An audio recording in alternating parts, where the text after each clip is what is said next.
Recording, everyone. I hope you're okay with that. All right, so the question was, where do the mechs as fighting machines come from, really?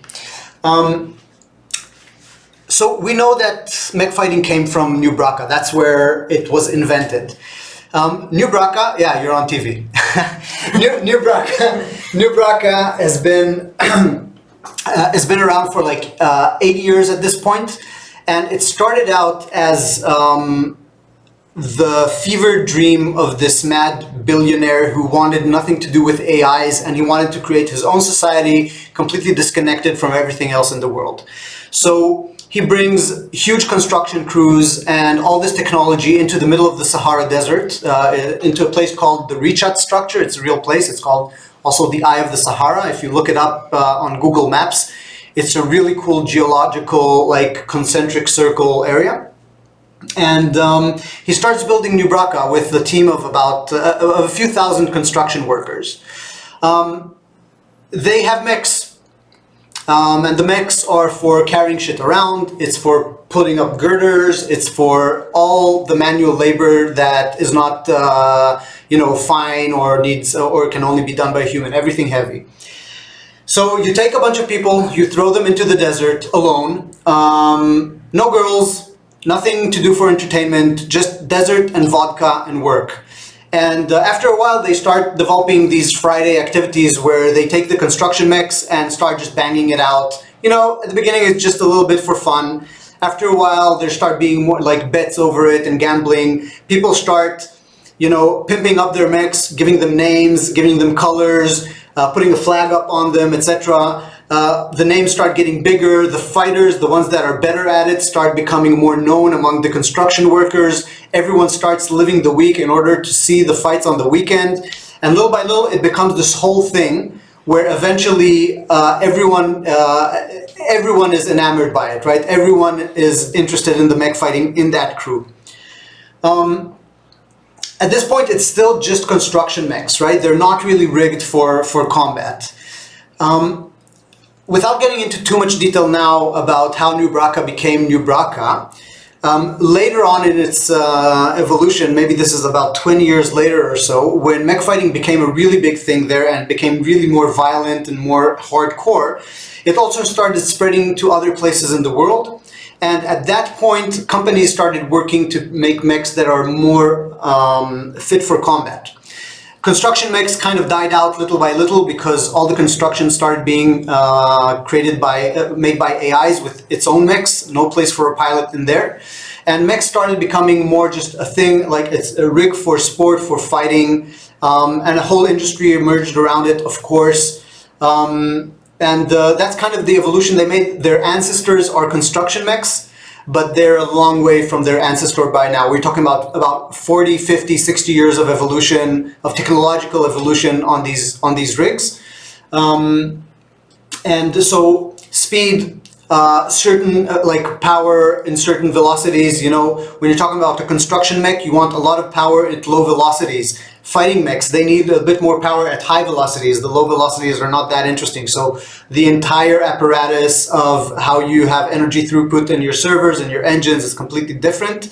Locomotion is more important. You have the bubble and the protective cockpit that didn't really matter before. And just flash, just making a mech that looks cool, that you can have decals on, all that kind of stuff. See you then. Yes, does that answer your question? Absolutely, thanks so much. Yeah. Okay. We're going by order, guys, so yeah. Oh. Hey, what up? What's up? Alright. Don't be so surprised, man. You lifted your hands. To burn through. So I'll ask the main one I first came up with. Yeah. What made you came up with the idea of Underdogs? Like, what was the thing that sparked this entire game and community you guys made? Mm-hmm. All right, so not strictly a lore or a story, but I think it might be interesting, so I'll answer it. So we've been in VR for like 10 years, a little bit less, and we had one game out called Racket and X. We kind of rolled into it. We didn't really plan it so much, and it ended up being this kind of psychedelic space sport game. Really not what I would have said that I'll be working on. You know, sports not really like something I'd guess I'd be working on. And somewhere, I guess around 2018, something like that, we started thinking about our next game, and there are two things that we're very interested in. First of all, we wanted violence. We were very happy to do a sport game. We're very proud of it, but we wanted to fight shit. And then the other thing was that we're looking a lot at VR and what we had around. There were some fighting games, and this is my opinion, like, they were really crappy. And the reason I feel was because just lack of impact. Everything felt janky. You play Creed, you punch through the guy, you never feel the impact. It just feels like we went back in time like 20 years to games that, you know, you play on an Atari or something. And that's where the idea for the Mech came in, where we said, you know, if we separate you just a little bit from the game world, and we say, like, you're still doing all your actions, etc., but you're controlling something that has the physical interaction with the actual game world, then this separation might create a situation in which, on the one hand, you feel it's you, on the other hand, it feels like there's impact, like you don't feel something is wrong if you're punching through something and you see your arm hit it inside your, like, in your view out there. So those were like the two main ingredients in the beginning that sparked it off. It was just like, let's do something with fights, let's do something violent and active. And the second thing was looking into mechs, or really like extending your body in order to alleviate some of the weightlessness that we were disappointed with in other VR games that tried to do combat. Later on, we had some other big chunks come in there. Like, we're looking a lot at UK style, like, street violence and crime syndicates and criminals. There's something very inspiring to us there. I feel there's something special about the British type of violence. There's something very raw and psychopathic about it, and very, just like, very unnerving. Then it started fitting in with the whole grime style that we have in the game's music, that really gave us a very good, like, feeling for what kind of attitude we wanted the game to have, and it went on from there. That's kind of how it developed. Is that good? That's very good. Right. Let me find the next question I'd like to ask. All right. Oh yeah. What was the inspiration behind, like, some of the mechs you fight in game and the mech you are in? All right. So here's a little tidbit. The game was originally supposed to be inside New Braca. That's how we imagined it originally, and the way we envisioned New Braca, you know, it's this big mega city that's just like a giant city block that people live inside, right? It's city for 360 degrees around you. So there's a lot of verticality, and there's all these cables going from place to place, and we thought we'll call it the jungle. So originally the jungle was supposed to be New Braca.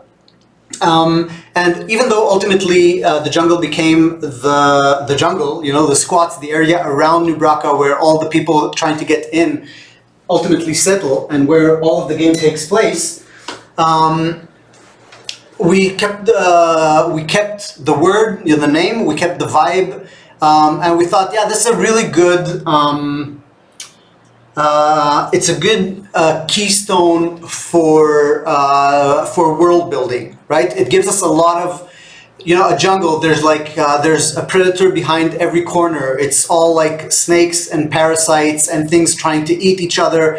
It's a vicious food chain. It's dense, it's thick. So that's like, if we're talking about like the British kind of violence as like a pillar that we're looking at, the jungle was another one. So with the bots, we always had, like, you know, from the junk dog to the dozer, it's always animal references, right? It's always something that feels like it can jump at you from behind a bush or something. With the Gorilla Mech, I think the name really hit us when we realized that we could do arm locomotion. Now this was before Gorilla Tag, so this was to us like a revelation. Again, we're talking about like 2020, I think. Maybe before actually. No, probably 2020. So we already had pretty large arms because we needed the reach to hit stuff. And when we realized that, we were trying a bunch of different locomotion schemes because just in the same way that we hated punching things and not feeling them, we really hate the stick locomotion. I can't stand it. It feels to me like it's, there's some games it fits because it fits like the fantasy, but for most games it just feels, it takes me out of the fantasy. It makes me, it breaks the immersion for me. So we were looking for something different.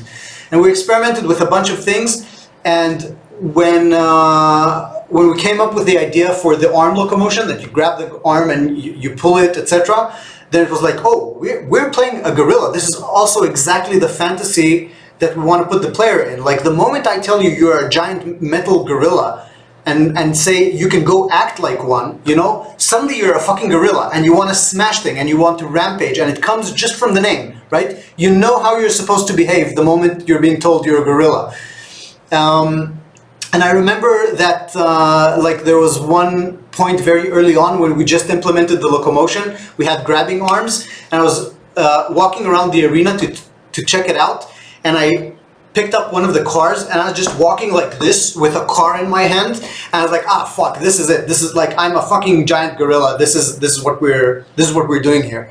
So yeah, it was pretty early on. And it really fit the whole jungle theme as well, and we're happy with how that came out. It felt a bit serendipitous, a bit like luck, but very happy with how it came out in that sense. So yeah, hope that helps. Very nice. And my last question, all right, before I go back to the audience. What? No, that's wrong. What would happen to King if Big Sis were to fully succeed into getting into his head? Oh, she's trying to brick him. She's trying to flatline him. So King has his brain jack in the back. Every serious hacker has something of the likes. He has a brain jack and he has an electrode array. The grooves that he has around his head. So those are scars from basically an array of electrodes that both read and write. They go deep into his cortex. They split over there. Not unlike what Neuralink does, but a lot more sophisticated, obviously. Also before Neuralink.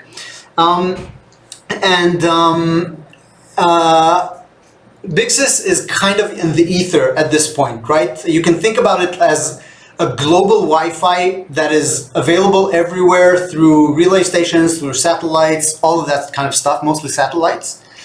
And you can't really get away from her signal. That's a part of what it means to be a benevolent dictator.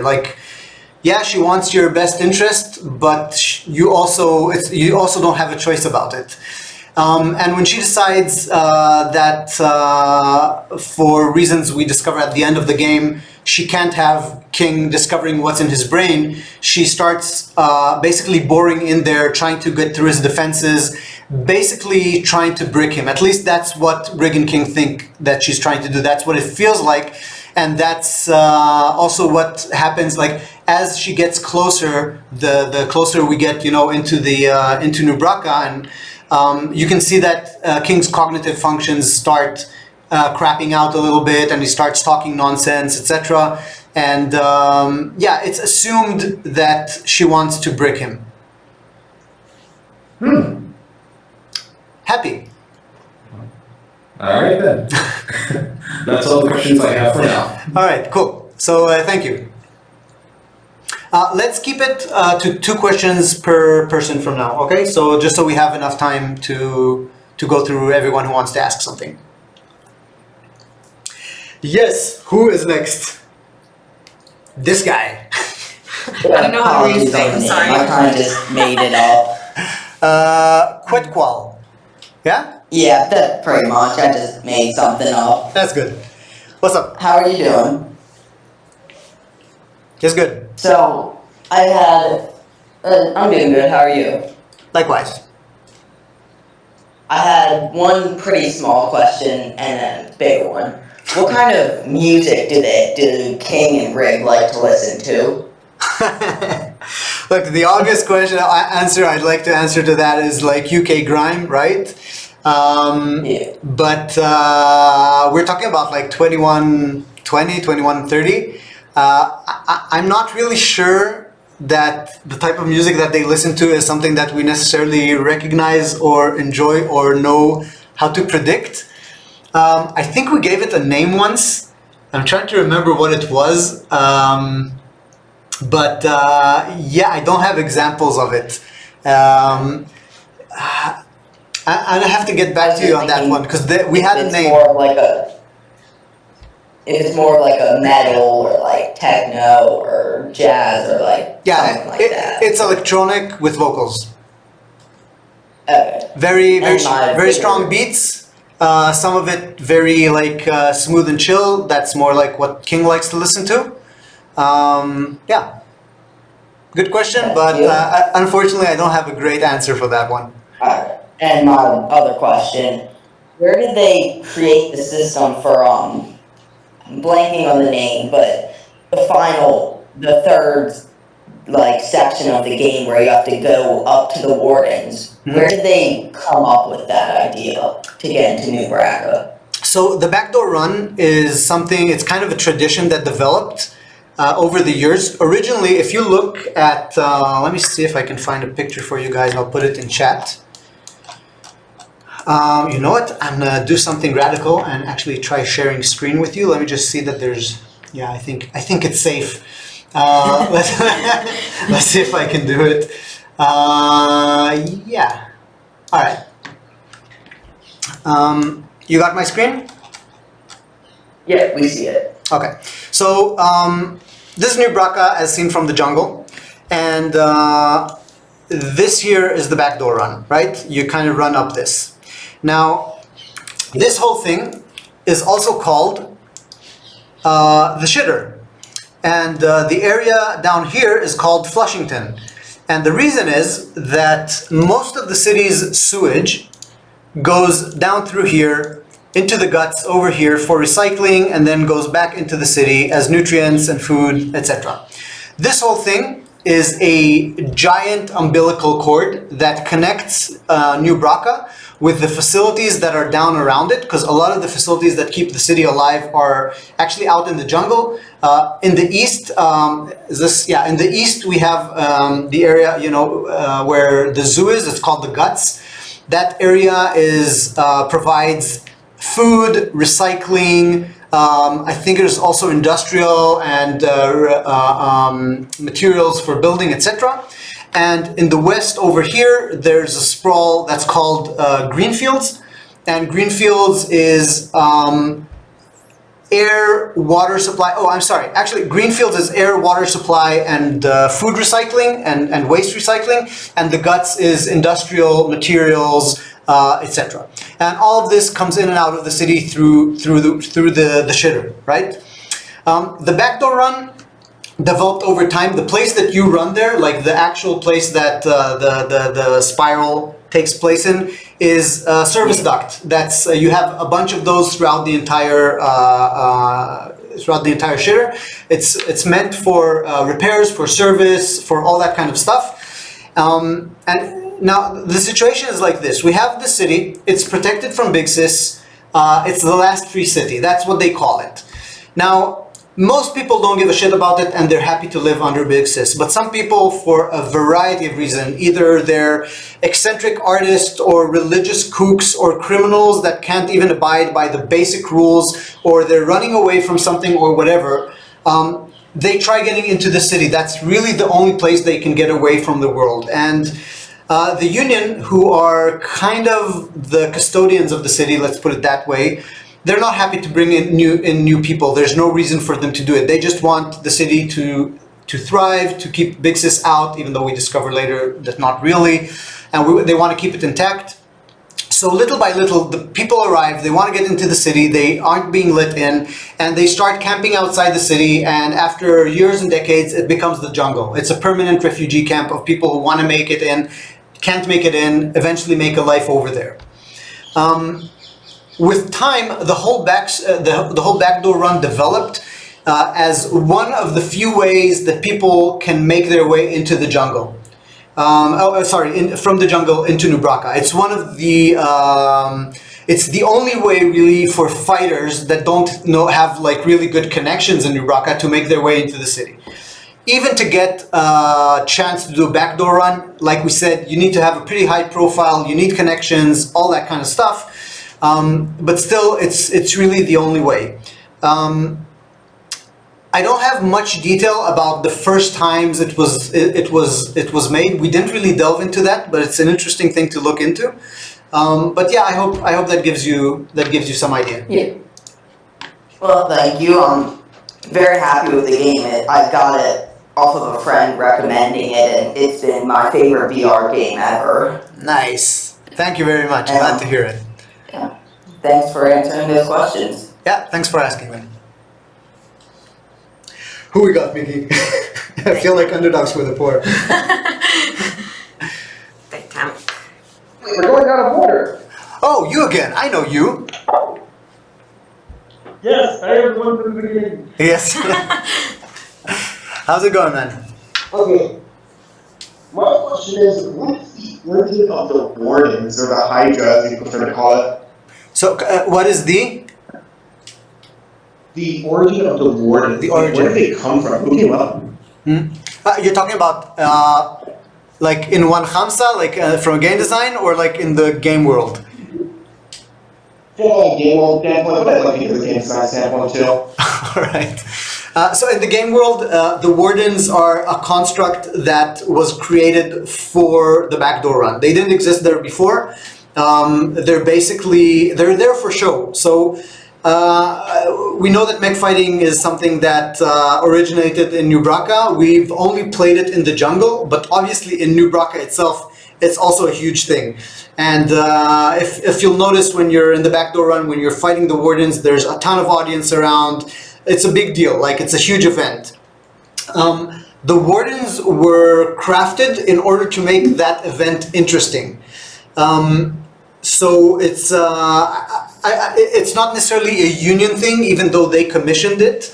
And their whole goal is to give a good fight to whatever mech makes it up the back door, so that all the people who are interested in New Braca can come see a good fight at the bottom of the city and see a prospect of a fighter who's trying to make it in, and maybe he does and maybe he doesn't. So that's from the game world perspective. From our perspective, originally we wanted to have a fighter there, like someone that the union put there who's supposed to give people a real fight.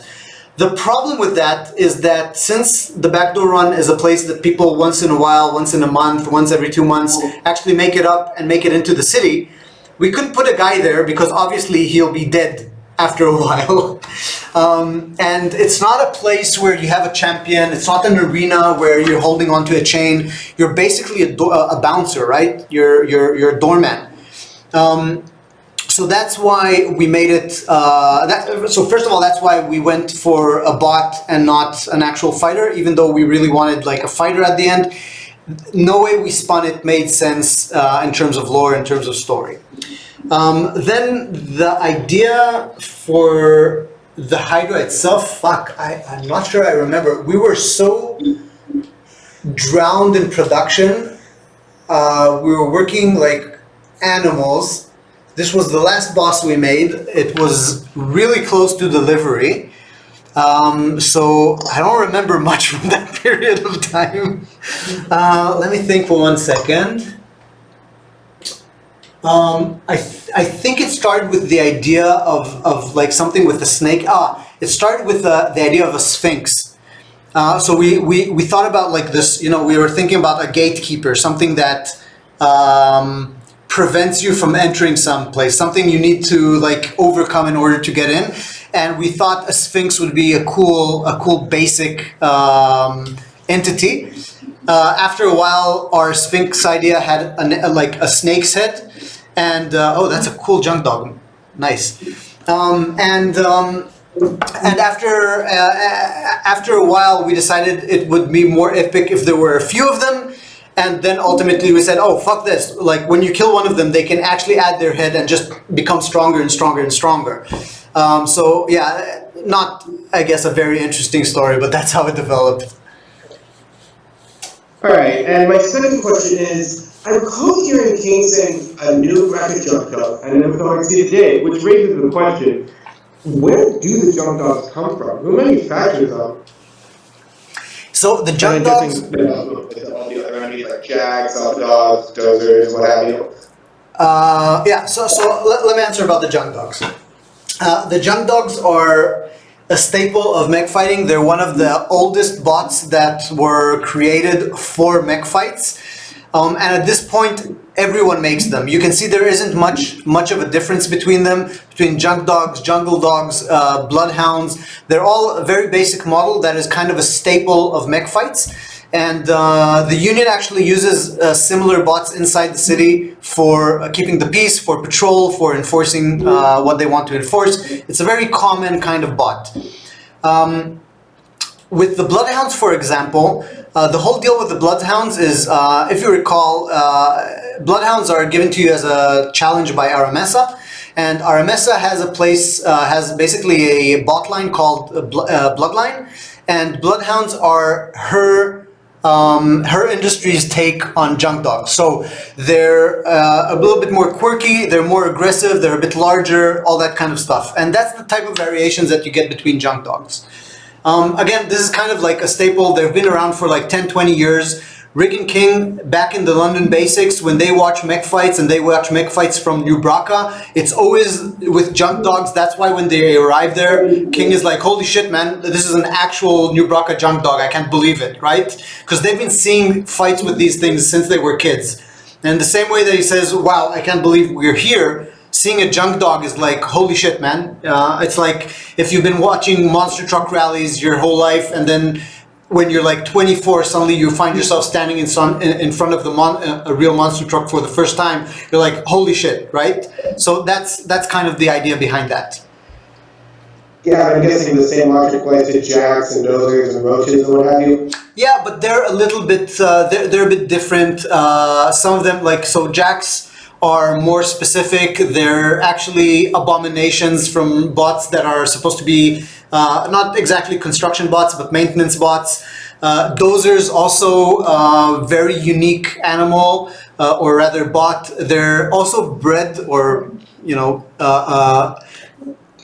created for mech fights, but they're a lot more expensive. There are a lot fewer people making them. They're a relatively new model, and you can also see on the way they are designed, they're a little bit more slick. They're a little bit more sci-fi looking. That's because they're a bit newer than the junk dogs that are kind of like this old school staple of mech fights.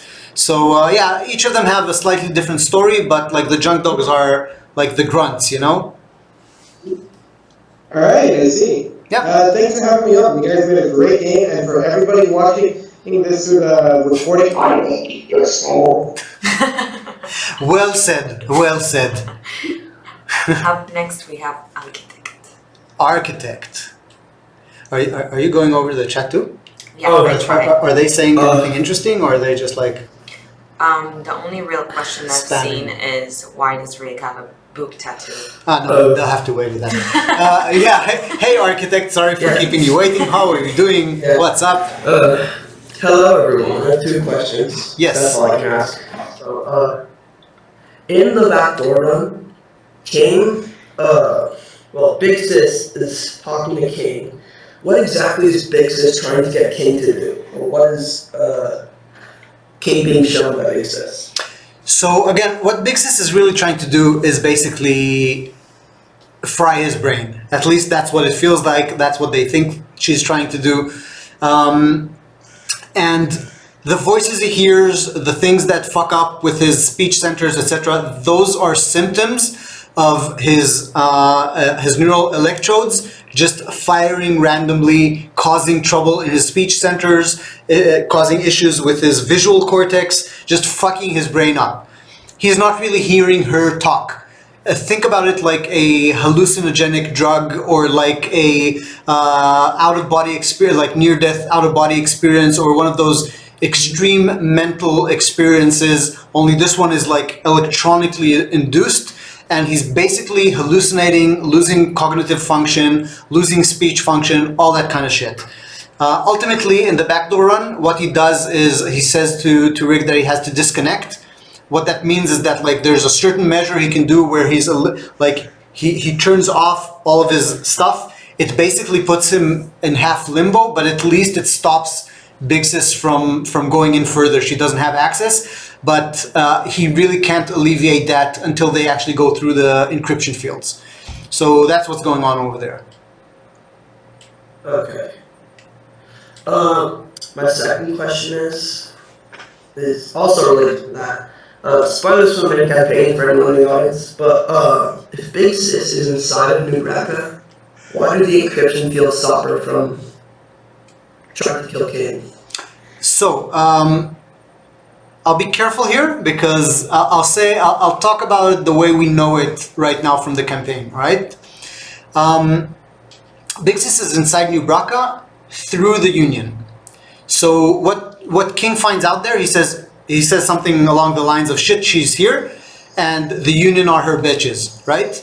And his discovery is that the Union are in connection, in cohort with Big Sis, and basically it's not clear if they're doing her bidding or just in some kind of connection with her, or if she completely controls them. But her access to New Raqqa is through the Union. The encryption fields hold. They keep Big Sis out, but the Union are the ones who are in some sort of connection with her. And it's through them that she has hold on the city, control on the city. It's still not clear to us in the campaign, like in the single player, what type of control, why, and how she does it with the Union, but that's what we know. So the encryption fields are for real.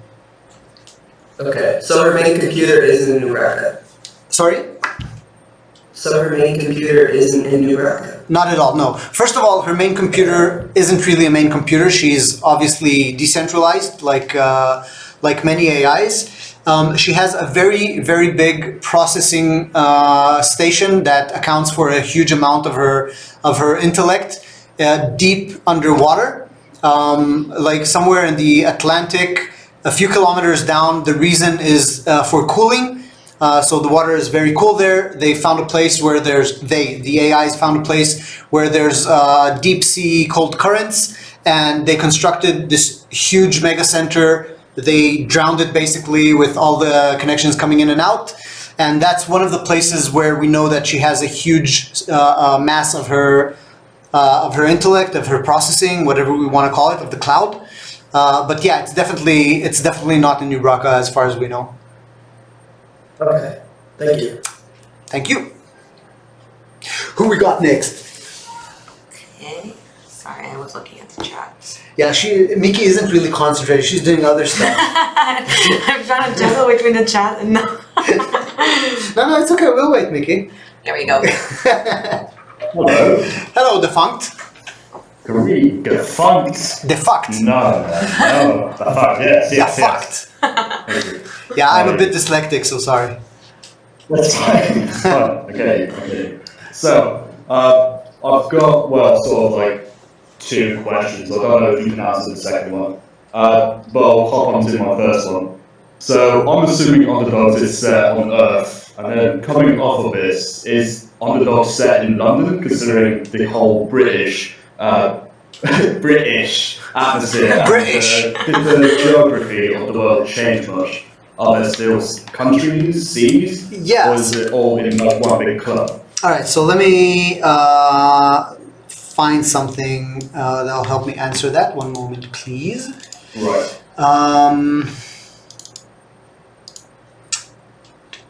The cutscenes, exposition. Alright, cool. So I'm gonna share screen again.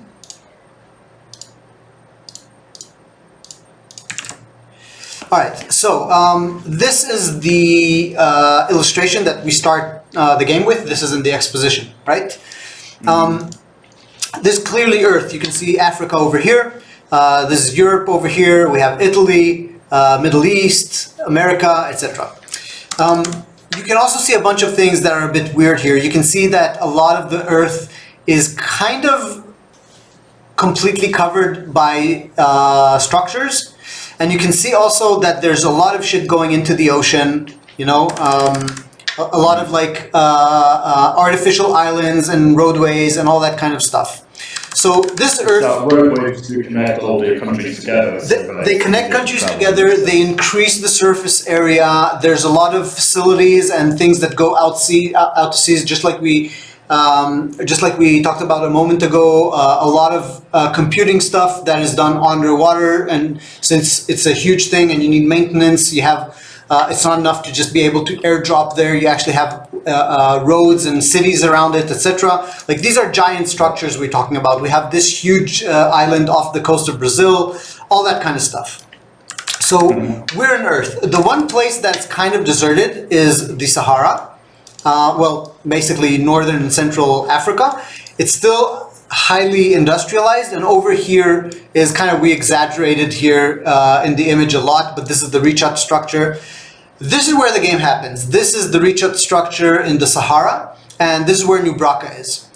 The thing with London, which as you can see, England in our game is no longer an island nation. It's kind of well connected with France and Germany and the rest of Europe. So Rig and King are from London.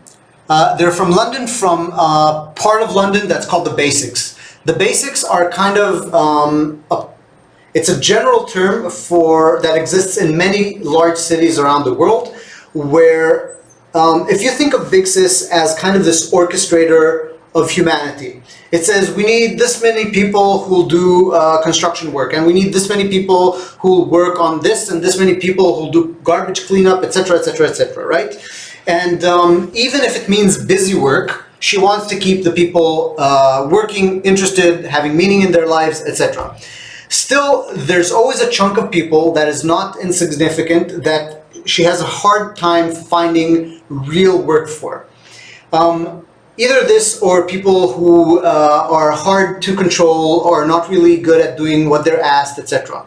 These people, for the most part, live in basics. Basics stands for basic care. Basic care that Big Sis provides is housing, medical, and food. And in the basics, in the Paris basics, in the London basics, in the Tel Aviv basics, in the Chicago basics, the basics are big sprawls that are connected to these large cities, where the people there are not exactly productive members of Big Sis's society. They do benefit from the basic care, but it's kind of like, it's not slums, it's not favelas. It's still a Big Sis world. It's not like huge, full of crime and stuff like that, but it's the lower society. It's where people need to work hard to find meaning in their lives on their own. It's where people are more likely to be drunks or just hedonistic partygoers who party all day, etc., etc. It's those kind of places, and that's where Rig and King are from. When King gets his the data stuck in his brain and Big Sis starts basically trying to hack into him, they leave everything, they go in their truck and they drive down to New Braca. It's a big drive, it takes them a while, but the point is New Braca is the last place, the only place that they know about on Earth where Big Sis literally can't get in. There are other places in the world where she's not in control, so to speak. At least that's supposedly she's not in control.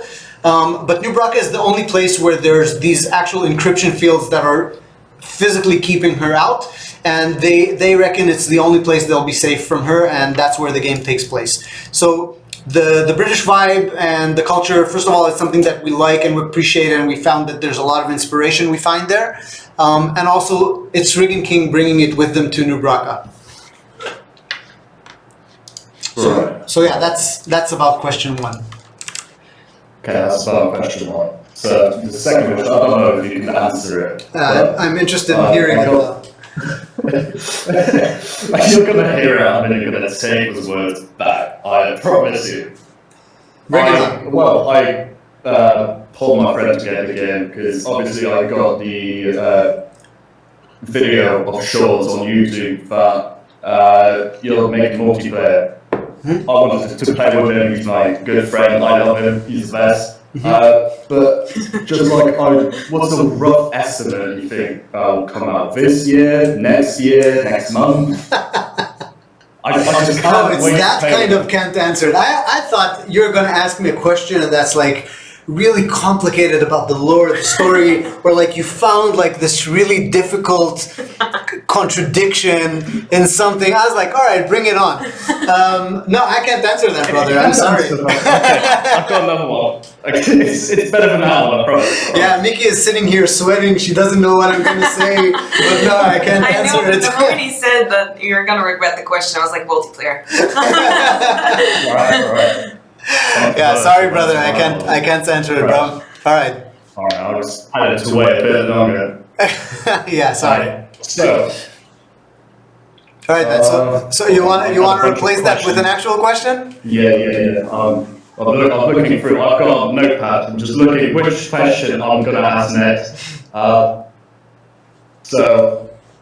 Oh yes, going off of like the geography. I'm assuming Big Sis is in control pretty much the whole world. How did Big Sis take over like as a dictatorship over like all the countries? How did she overthrow all the governments? All right. Stuff like that. Yeah. All right. So were you here at the beginning?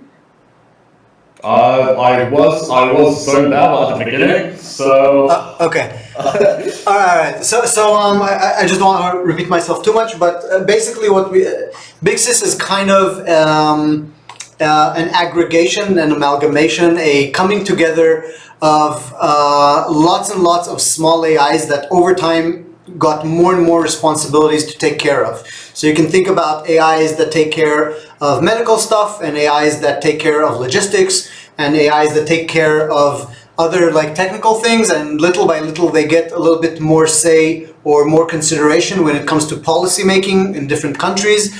And so it develops and develops until all these different AIs from different countries start cooperating and working together and becoming this one thing that ultimately gets its own voice, and it's called Big Sis. We call it a dictator even though it was given the keys, right? I mean, Hitler was given the keys to Germany, right? Mussolini was given the keys to Italy. They're still dictators, but they were voluntarily given control by the people because the people felt, for the most part, afraid, or that they needed someone who they could trust to lead them forward, etc. It's the same thing with Big Sis. The shittier the world became, the more complex, the harder to manage and control and keep safe and flourishing, the more people were inclined to rely more on AIs, and little by little AIs got more and more authority until Big Sis kind of became this thing that basically everyone is beholden to. So I hope that answers the question. Yeah, so like she didn't basically overthrow everything, or just the government. Not at all. Not at all. The government's coming and giving her. It's humanity being afraid of itself and panicking and giving over the keys to someone or something that they felt that they could trust. And indeed, the world under Big Sis is safe, it's stable, it's prosperous, all that kind of shit. But it's not autonomous. You don't have sovereignty. You still do as you're told. You're still constantly manipulated into doing the kind of things. I'll give you an example. There's now a surplus of bananas because the yields this year brought more in the global banana trade, right? So Big Sis can't force anyone to eat bananas, but suddenly everyone in their information feeds, whatever they are, will see a few more scientific studies showing how good bananas are for your health, right? And suddenly more people want bananas, and no bananas goes to waste because more people are inclined to eat fucking bananas. Bananas mentioned, motherfucker. Yeah, I'm looking at the chat here too. So it's that kind of thing, you know. You're always being pushed and manipulated and prodded and all that. It's all for your own good, right? It's all for the greater good of humanity, right? But it's always being under someone's thumb, under someone's manipulation, under someone's puppeteering, or at least to some people it feels that way, right? For most people, it's just cool. I don't have to take responsibility for anything. Right. Yeah. So that big AI problem thing. Obviously, there's AI problems in the real world. Sorry, right now. We haven't seen the beginning of it. To that point. Sorry?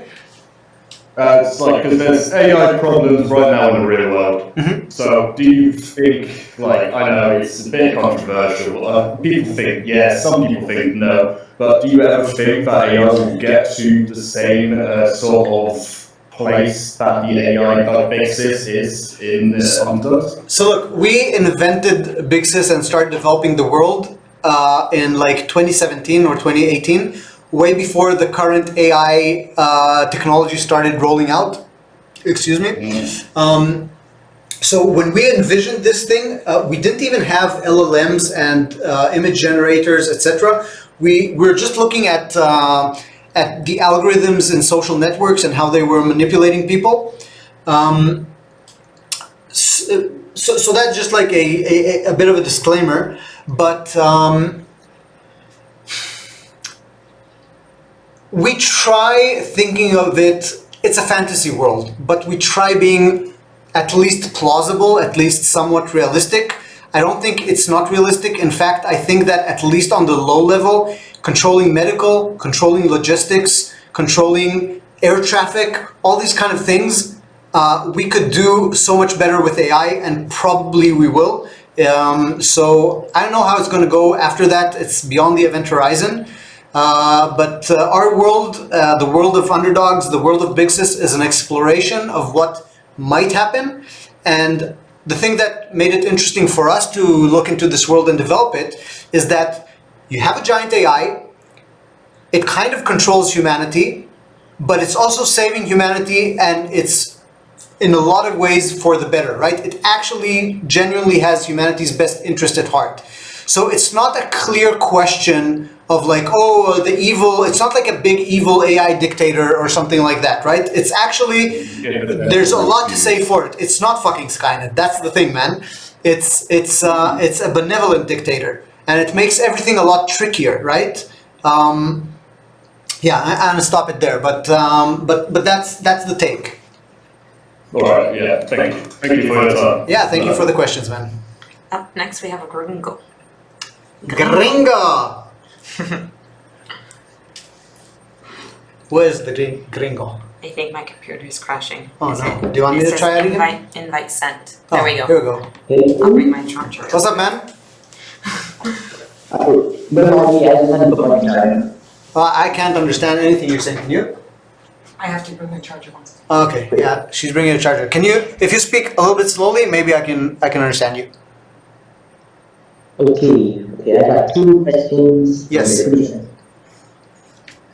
Go ahead. So first, what are the next power?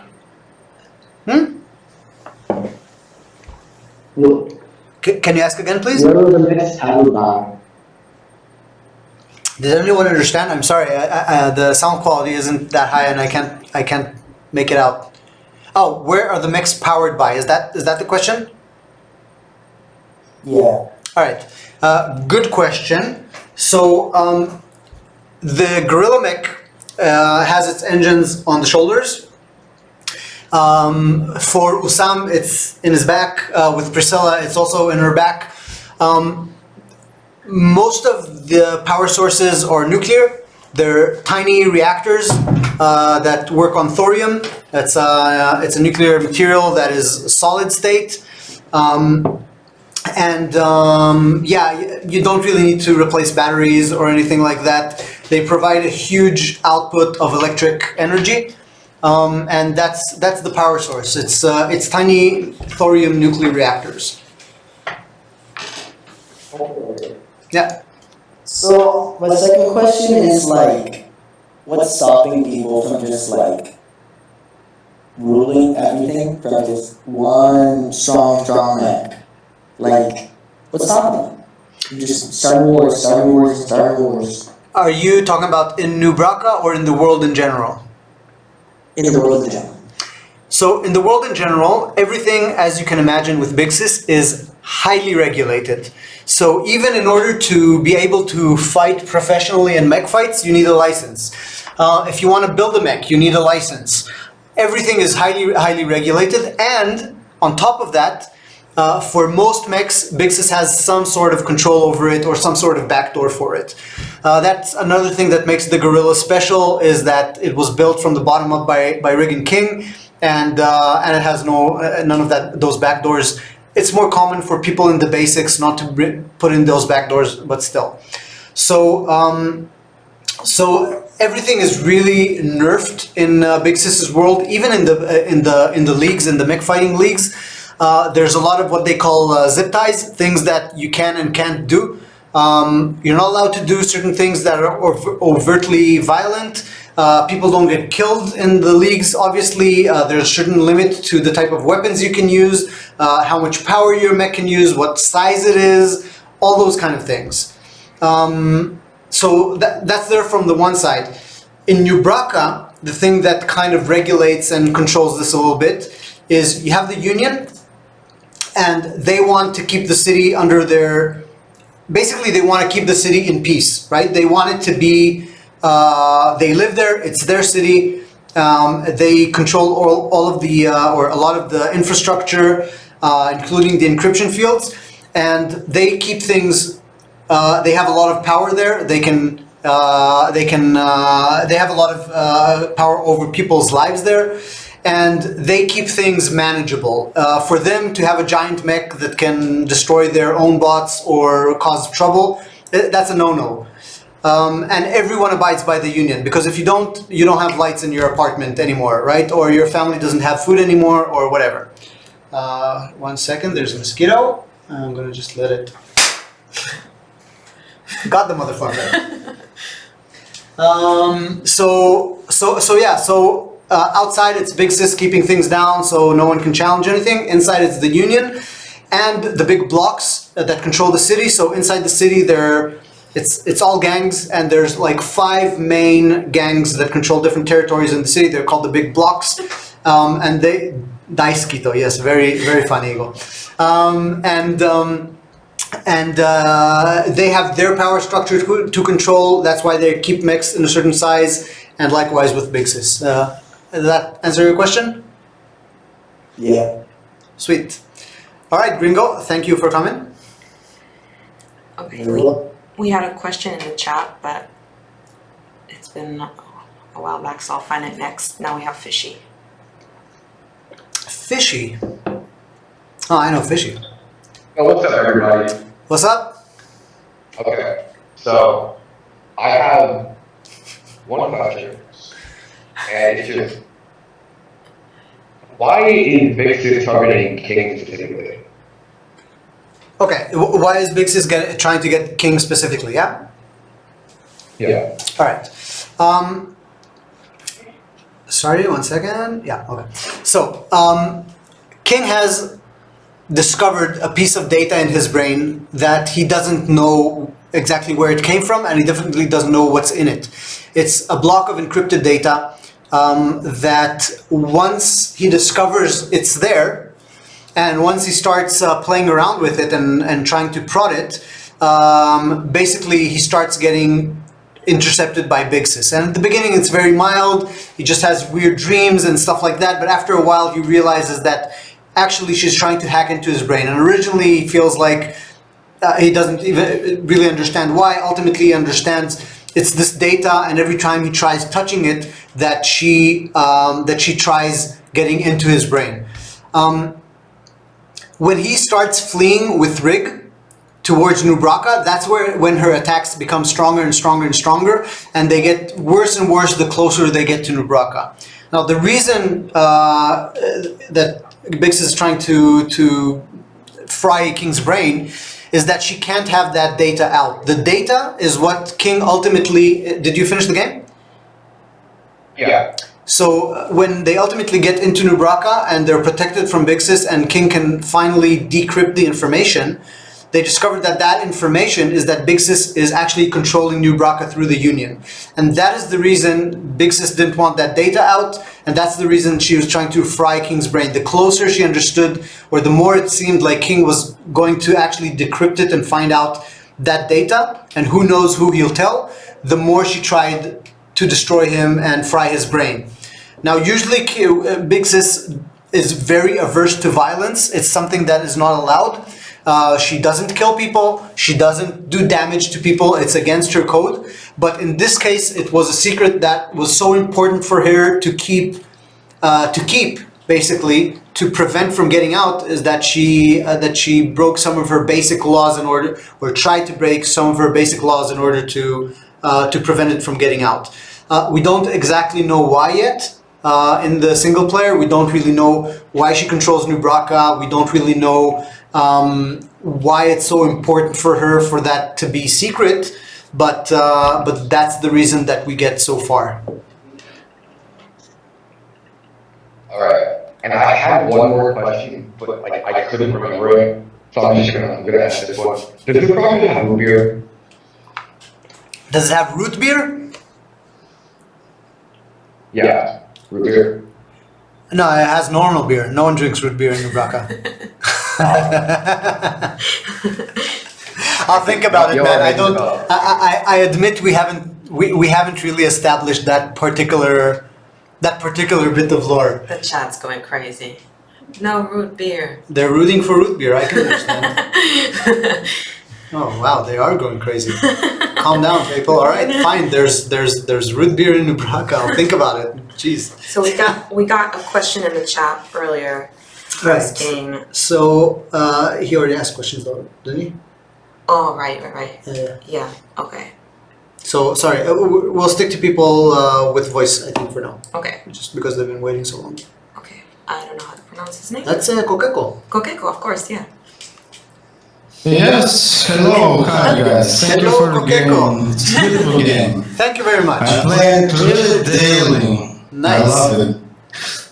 And when I just was first in this, ascending to the Guardians, there's this scene, the first thing, before you press the button, the green button and start, the king says like, so, oh, look at me, I'm here in audience, Yeah. So the question is,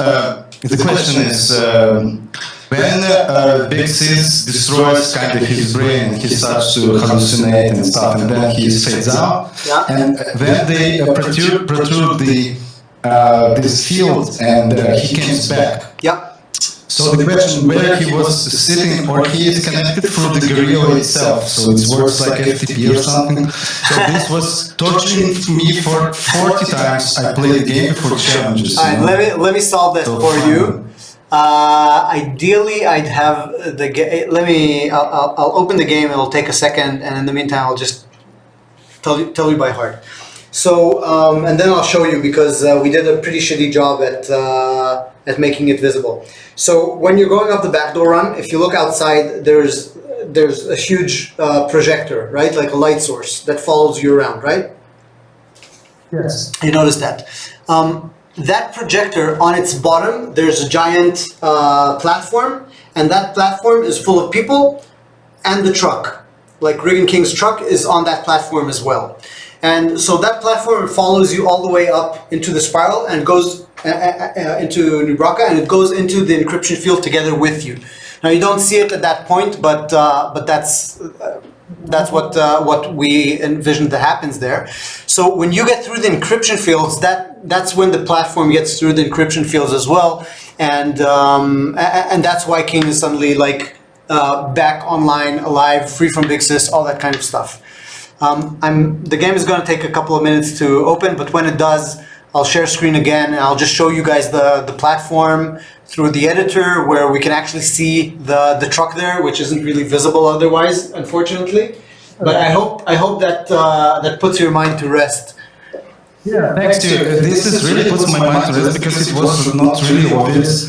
And every time I was like thinking, oh, I'm here in audience, and then he's like fading, and then he's reappearing. So what, he's sitting in back of me, you know, like in a gorilla, but no, he's in the track, or where's the track, or he's in it, so it's a bit confusing. So thank you for explaining this. Yeah. So this is basically, now I can sleep like safely, and maybe not to take too much time, or maybe someone wants to make a more interesting question about the game. So I can have really one small question. So the next week is the week, the final week of the Rampage, as I understood, like 12 weeks session, right?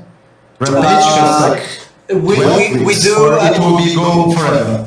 The way Rampage happens is that every week we generate a new seed, a new random seed that generates enemies, items, all that kind of stuff, what kind of challenges you get.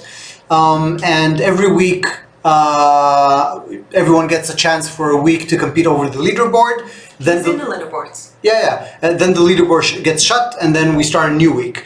We don't have a 12-week limit or anything like that. I'm not sure. Why did you get that impression? Because then you open up the Rampage first before you start to play. You see like this, you know, reels like which you achieve your score. So and the screen is allowing only like 12. So if today is the one, and tomorrow from the Monday it will be only one gorilla fitting in the space lab. So I thought that maybe it's 12 kind of weeks championship, or it will goes forever. It goes forever. And let me. I'm on the scene now. Let me see if I can. You will show a movie to the people who are in the leaderboards or something. Show what? Like a cartoon, you know, like you're one championship, so get a cartoon, you know. I would love to, but all of our energy is on multiplayer. Like we're. I know, but you're working on multiplayer. Yeah. Yeah. So let me show you a couple of things. First of all, so I'm in the editor here, right?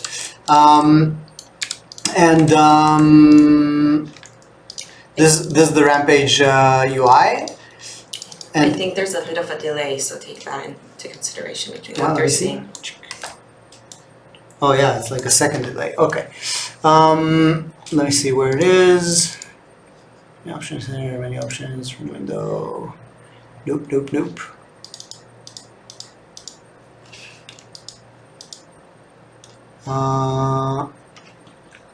Why the hell? It's debug. God damn it. They always leave it open. Alright, so what happens is, this is what happens. Yeah, so no movie for us. No movie. Sorry, brother. Cool. And I think we limited at like 30 something. I will still play, I promise. Yeah. Alright. Yeah, but I thought once it was like, it said like, you have 10 weeks track, and I thought, oh, it's the final week, I need to get more on my kind of leaderboard. And I tried my ass, you know, to get to the extreme, and like I cannot get, and then the new one like 11 week. And by the way, once semi-small and I finished with my kind of question, it's also about this. So on this week there was an update. So when update came, I went onto the store and updated it like 100 megabytes or something. And then the new set reappeared. Why is that? Because the new what?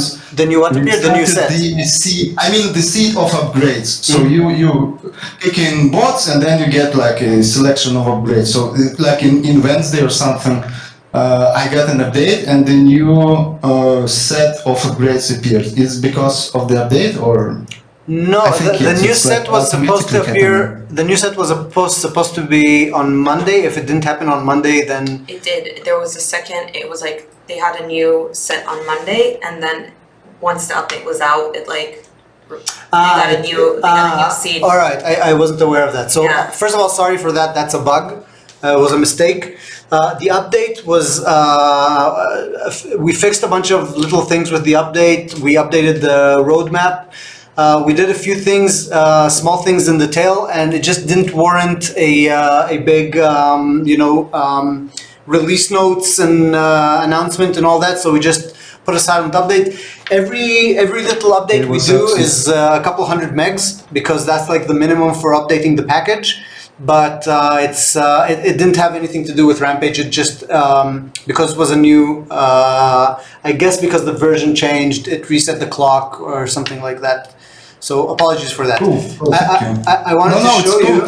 It's literally a very funny story. So I found this week very funny, and there is a heavyweight which gives you 100% like punching strength. So I got it and made the video for my friend, and then the update came and he said like, where did you get this? This not appeared anymore. So I checked it and there was new updates. I see. So that was also very funny. So it's not really a big deal, but just like. All right. Thank you for figuring it out. No so problem. thank you for having me in. Hold on. Maybe someone have. Hold on. I want to show you. More questions. I want to show you the platform. Have a great job. Yeah. Bye. Bye, guys. All right. Bye. Anyway, I just wanted to show the platform which I showed earlier. I think we also have a delay here as well, right? Like if I do this. Yeah. Now I see it. Yeah. Yeah. Yeah, a little bit, not too bad. Okay. So everyone, you can see like this is the platform that follows you around in the back door, and you can see like there's a bunch of little people. Woo, yeah! And we have the truck, and King is inside the truck, and this thing goes up together with us until finally we make it into the city. So that answers that. Cool. Thank you. Thank you for the questions, man. Yeah, have a great night. You too. Ciao. I'm trying, my computer's delaying. Alright, so. There we go. I don't think we're gonna have time for everyone. My brain is starting to. Hello? Hello! Hello, so I've got two questions. Go! So the first one is, are there stores for, like mechs? So can you like buy mechs and stuff? Or do you have to build it?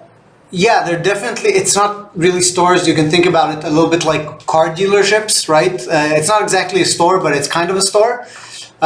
Mechs are obviously expensive. The mechs that people use for fighting, like the Gorilla, Usam's mech, etc.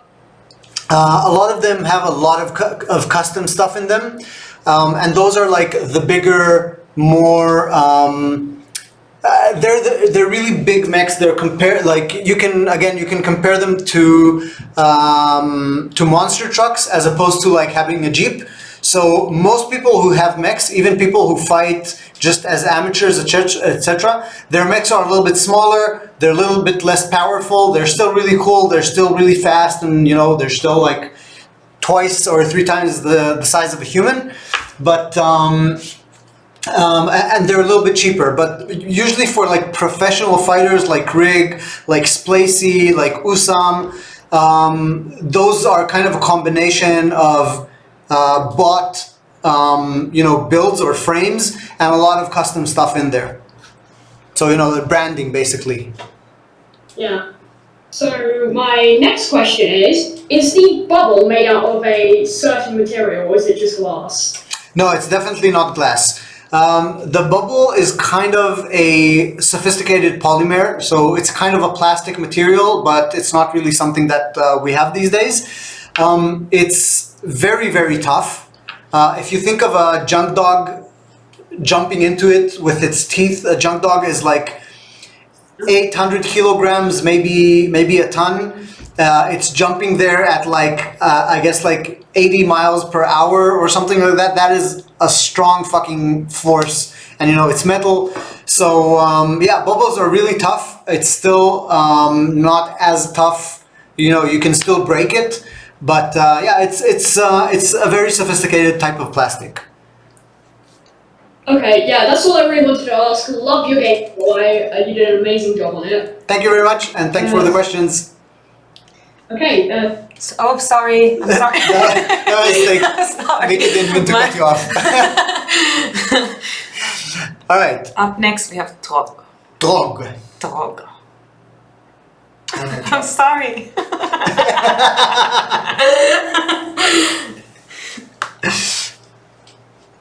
Hello. you're probably set to the wrong mic. We can't hear you.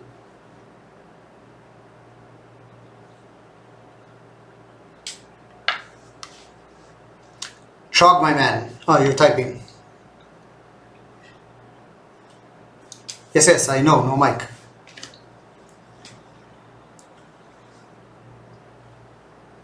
You know, you have the little, I don't know how familiar you are with Discord, you have the little arrow next to the microphone symbol, you can choose a different input device.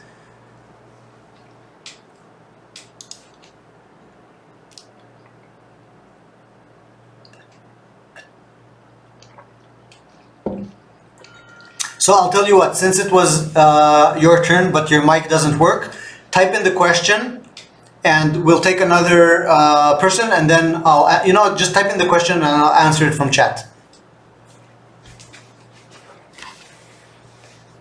Do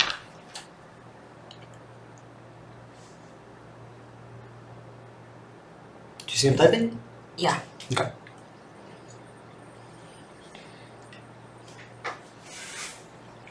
Everyone trying to get in with their own questions. That's sleazy, man.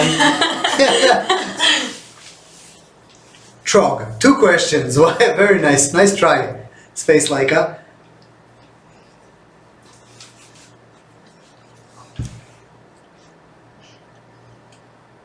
Lock in? What does that mean?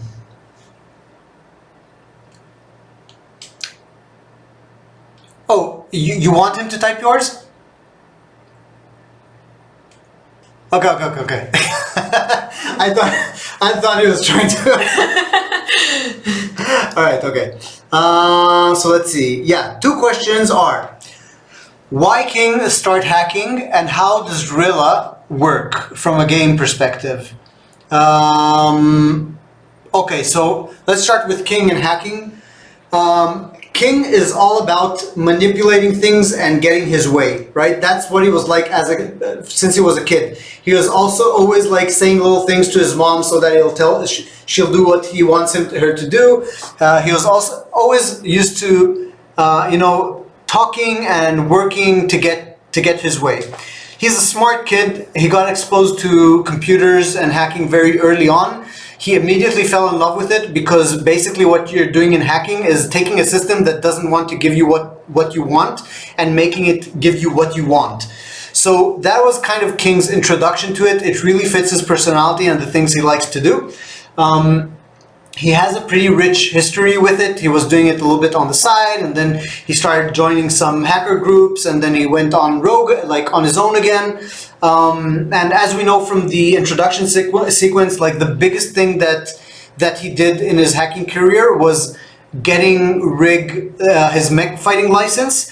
That was a huge thing. Hacking into the bureau, like hacking into basically Big Sis, even though it's a minor thing, is a huge fucking risk for anyone to take. Not to mention how difficult it's actually to do that. It's a really, really high caliber task to do, and he got it done. And he got it done because Rig kept getting himself in trouble. Rig is a violent motherfucker. He has aggression issues, and he kept getting in trouble. He kept, getting in trouble with the wrong people. He kept getting himself into in the hospital for, getting himself in fights with 5 people, who he couldn't take on. So King's solution and the way King, they were both really big mech fans. They were both really into it, and basically in order to save Rig from himself, from getting himself killed, from getting himself into trouble that he couldn't get out of, he did this really dangerous and complicated hack to get him a mech fighting license so that he can concentrate all his aggressive energy into a productive thing like mech fighting and not get himself in trouble. So that's question 1. Question 2, how does the Rilla work? From a game perspective, I'm not really sure how to answer that or what that question means. Can you elaborate on what you want to know exactly?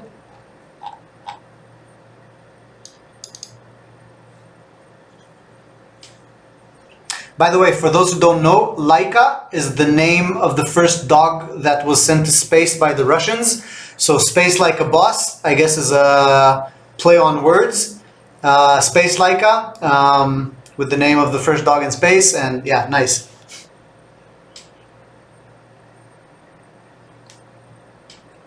Like when you start with the mech, the controllers seem to link to your arms. Yeah, so the arm links, is that what you want to know about? Sure thing, Laika. Okay, so we actually discussed the arm thing once, I think, on Discord at some place. The connectors on the arms, the things that the mech actually hooks up to, are connected to your skeleton. And even though it's not technically necessary, a lot of mechs you can control through just controllers. You know, you can move them with your hands, you can strap them to your arms, there's no problem. Doing the surgery to get the actual connectors in your arms, that's like the hardcore thing to do. People who are serious about it, it's a little bit flashy, it kind of says who you are. It's kind of like tattooing your name on your back. It is useful, you don't need to strap in, but it's kind of for show, it's kind of showing how dedicated you are to mech fighting. So if you look, for example, let me see if I have a good picture here.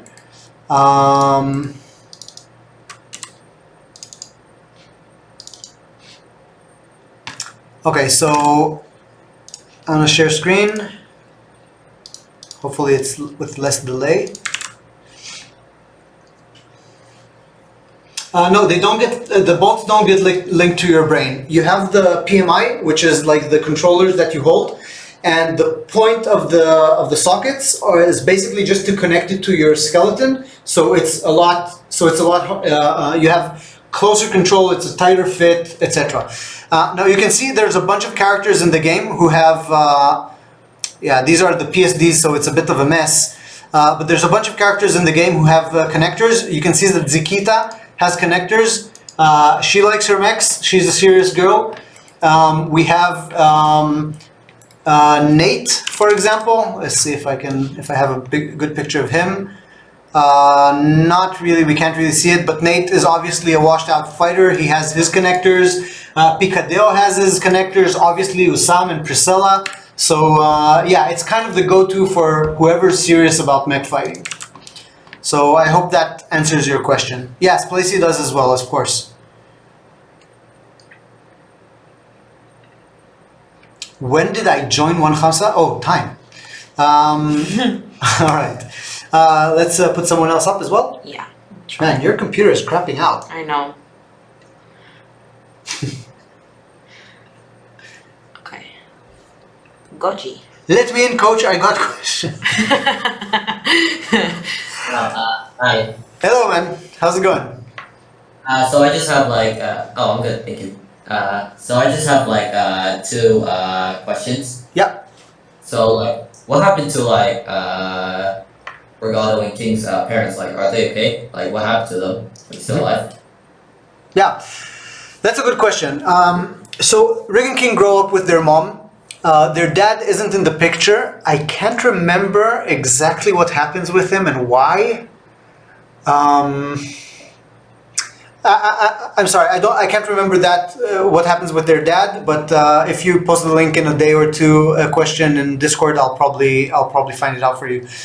Their mom brings them up. She's not a really great mom. She wants to be an artist and she's not really good at it. And at some point when around when King is like 16 or 17, she basically gets a job from Big Sis. She gets like, it's not really a job. It's kind of like a vocation where she's allowed to go from the basics into London proper to be an artist, to be an actual artist. And she actually does that, abandoning her two children in the basics. So they still have all the services that they need, and they have some school and some like institutes around them. But basically she goes to the city. She asks them if they want to go. They don't want to go. They want to stay in the basics.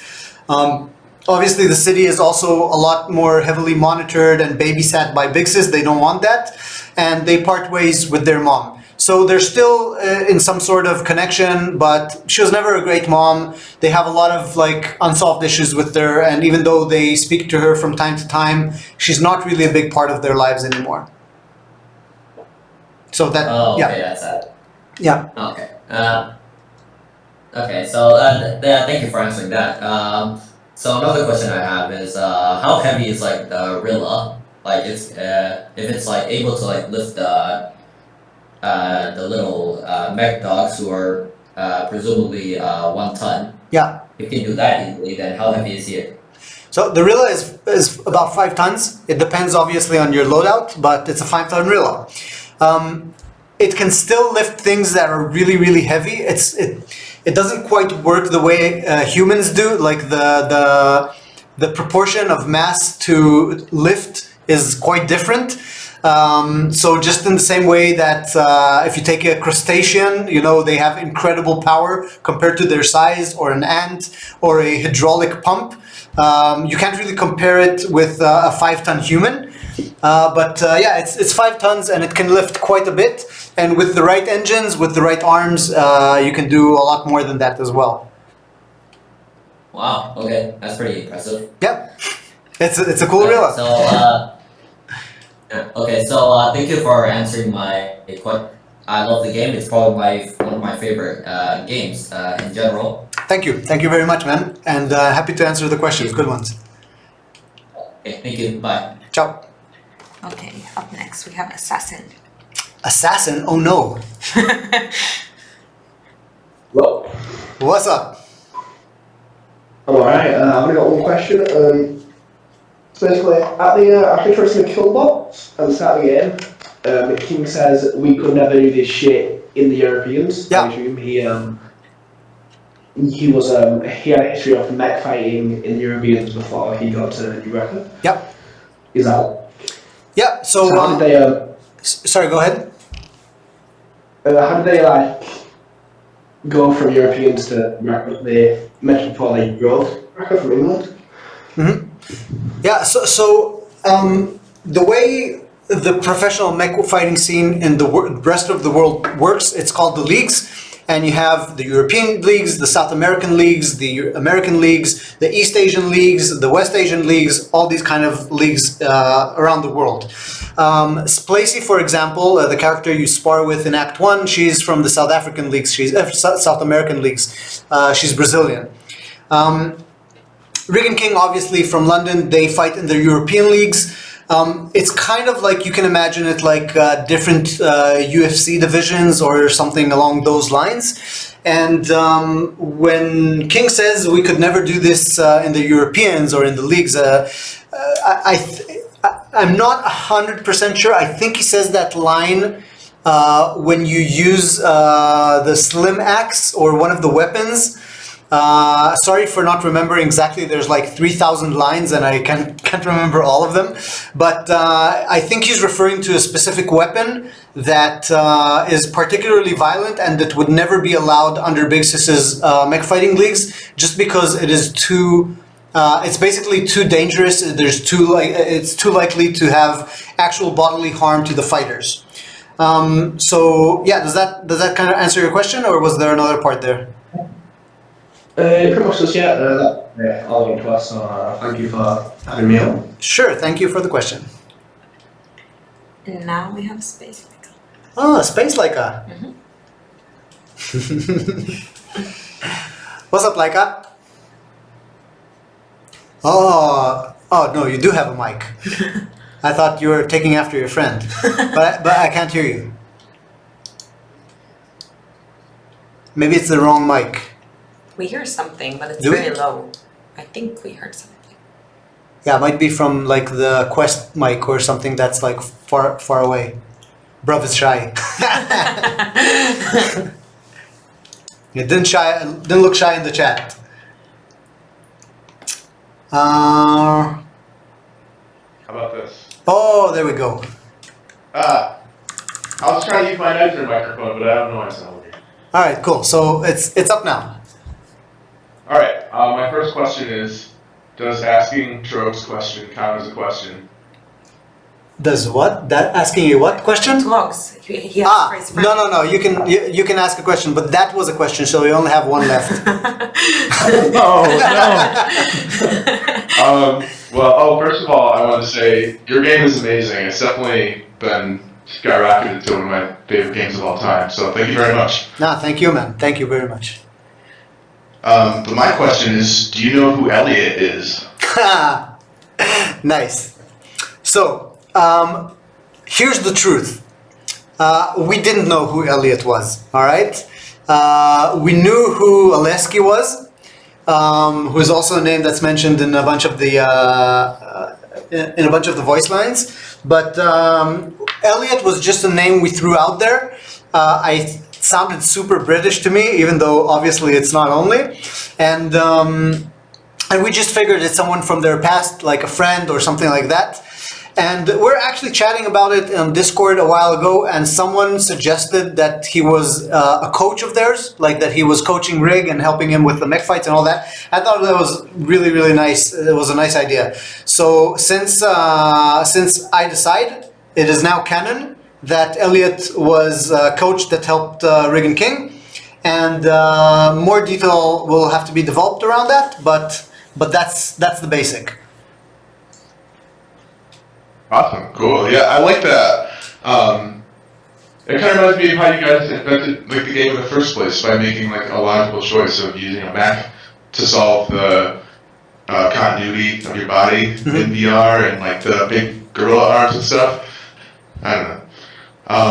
Anyways, my other question is there an old Braca or where is it? Good question. Nice. There is not an old Braca. There's an old Prospect, which was once called Prospect, which is what New Braca was called before it was called New Braca. So like I said earlier, New Braca started with this fever dream of a billionaire who wanted nothing to do with the outside world, with AIs, with any of that stuff, and he decided to build his own kind of utopia out in the desert, completely self-sustained, completely disconnected from the AIs controlling the world, etc.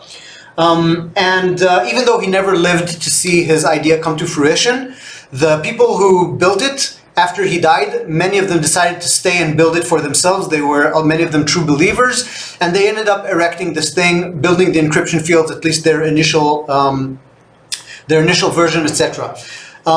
These people who constructed it, by the way, their scions, their descendants, are the Union, all right? So the Union is actually third and fourth generation of the people who constructed the city originally, which was called Prospect.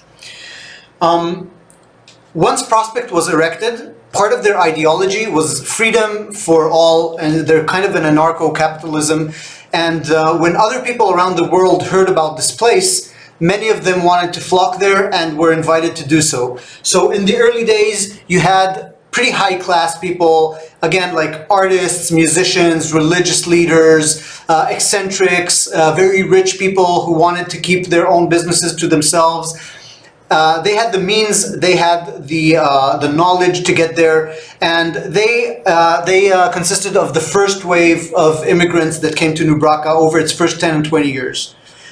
Later on, what started happening is that when Big Sis became more powerful, when her society became tighter, started the second wave. And the second wave was misfits, criminals, psychopaths, people with social disorders who couldn't get along or wouldn't follow the rules, people who wanted to live without Big Sis, sitting on their necks and forcing them to behave in certain ways. And because of the ideology of the place, you couldn't say no to people who wanted freedom. And there was a huge wave of basically criminals and people with social problems that came to New Braca. And this wave was very, very large and very, very assertive. And this escalated the mech war, the mech fighting, into something a lot more serious, something that eventually became fatal and mortal. And also, there started to be inner fights and fights for power, etc., etc., etc. Gangs started forming up, all sorts of crime families who moved wholesale to New Braca. Eventually, with these gang wars, one gang came on top, at least originally, and that the leader of that gang was called Braca.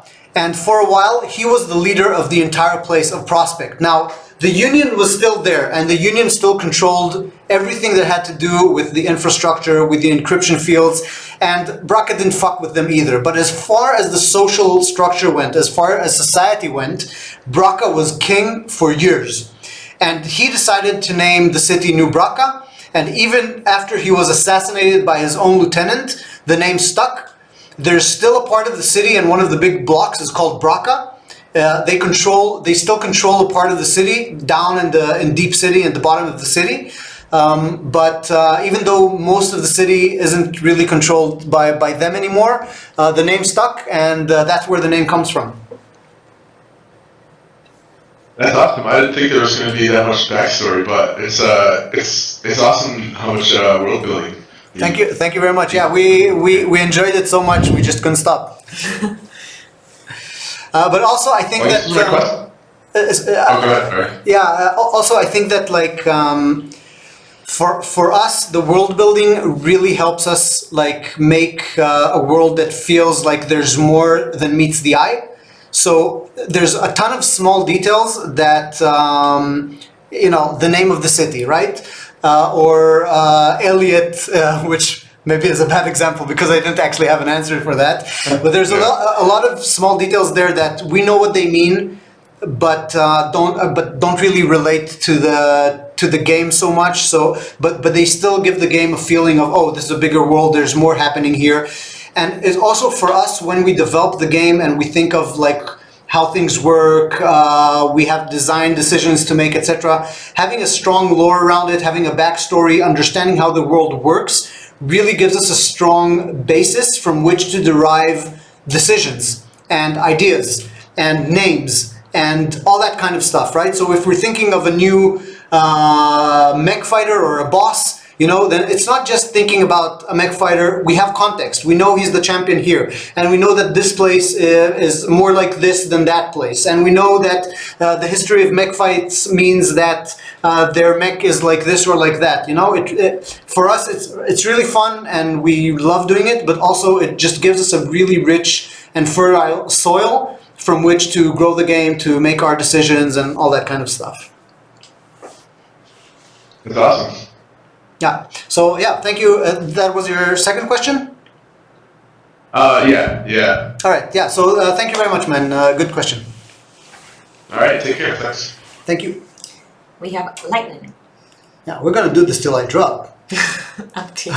Me or the audience? Can you guys hear me? Yes. Hello, lightning with a crown. Hello. Yeah. What's So up? I have two questions.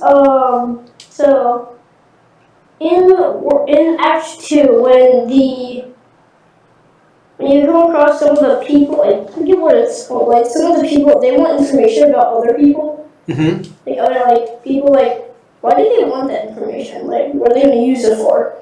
Are you talking specifically about Jaman? Do you remember who you're talking about? Oh, you're talking about Nicolio. I don't know names. Okay. So yeah. I've been in the game for a while, but like you can sell out people and maybe like $400 each person, like 100. Yeah. Okay. Like So some money for selling people. So Like, this. what do they want? Yeah, so we have 3 people that give you something for information. I think the ones that are more relevant are Apache in Act 1 and Nicolio in Act 2. Now, in Act 2, they're actually connected. I don't know if you noticed. Let me see if I can pull this up for you guys. One moment, please.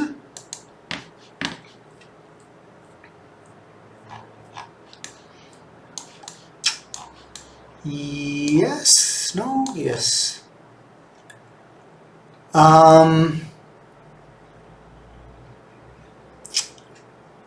Okay, so I'm gonna share screen again.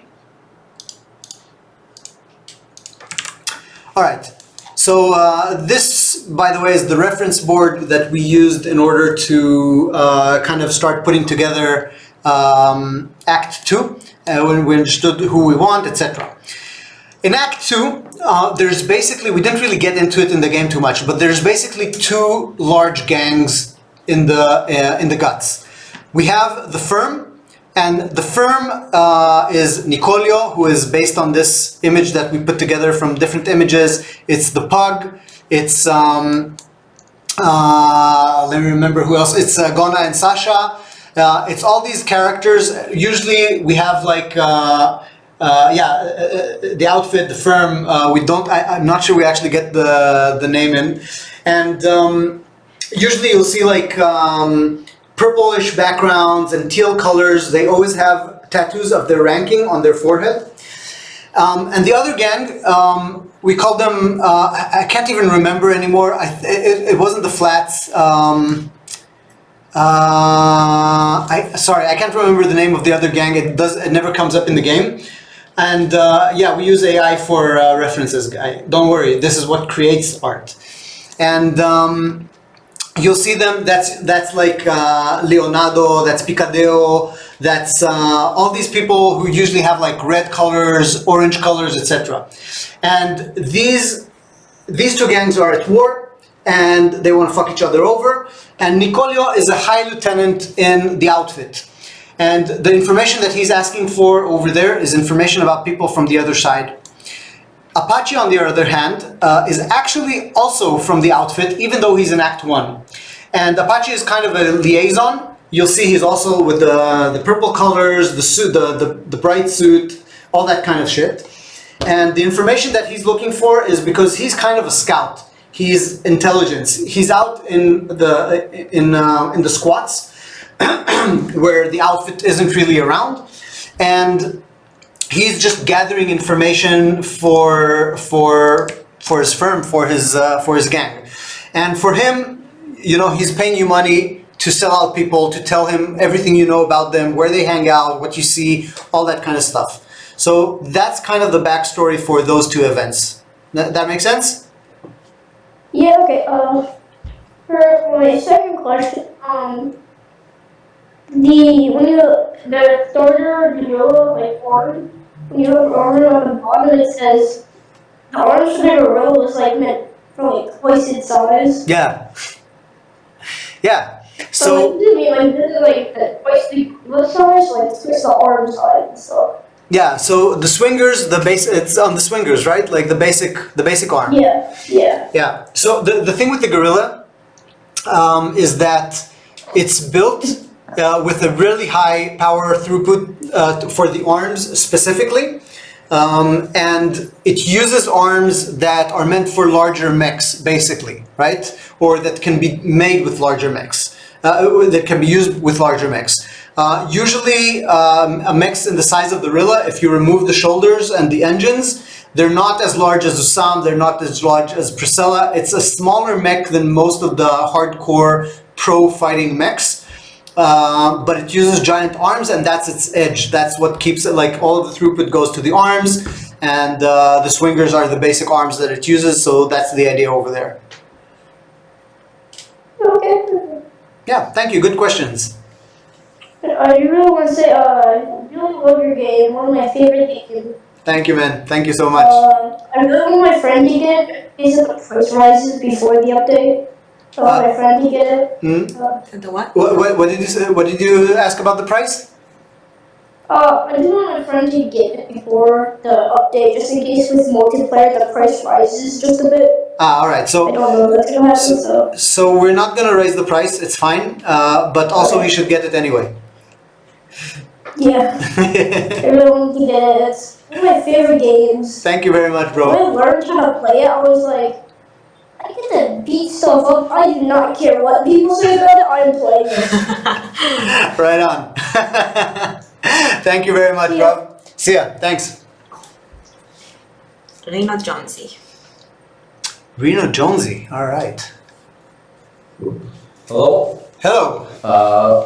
So first part of my question is you already told that the fighting mechs are not the usual mechs, but my question is, are the fighting mechs mass-produced or are they more handmade, each one unique?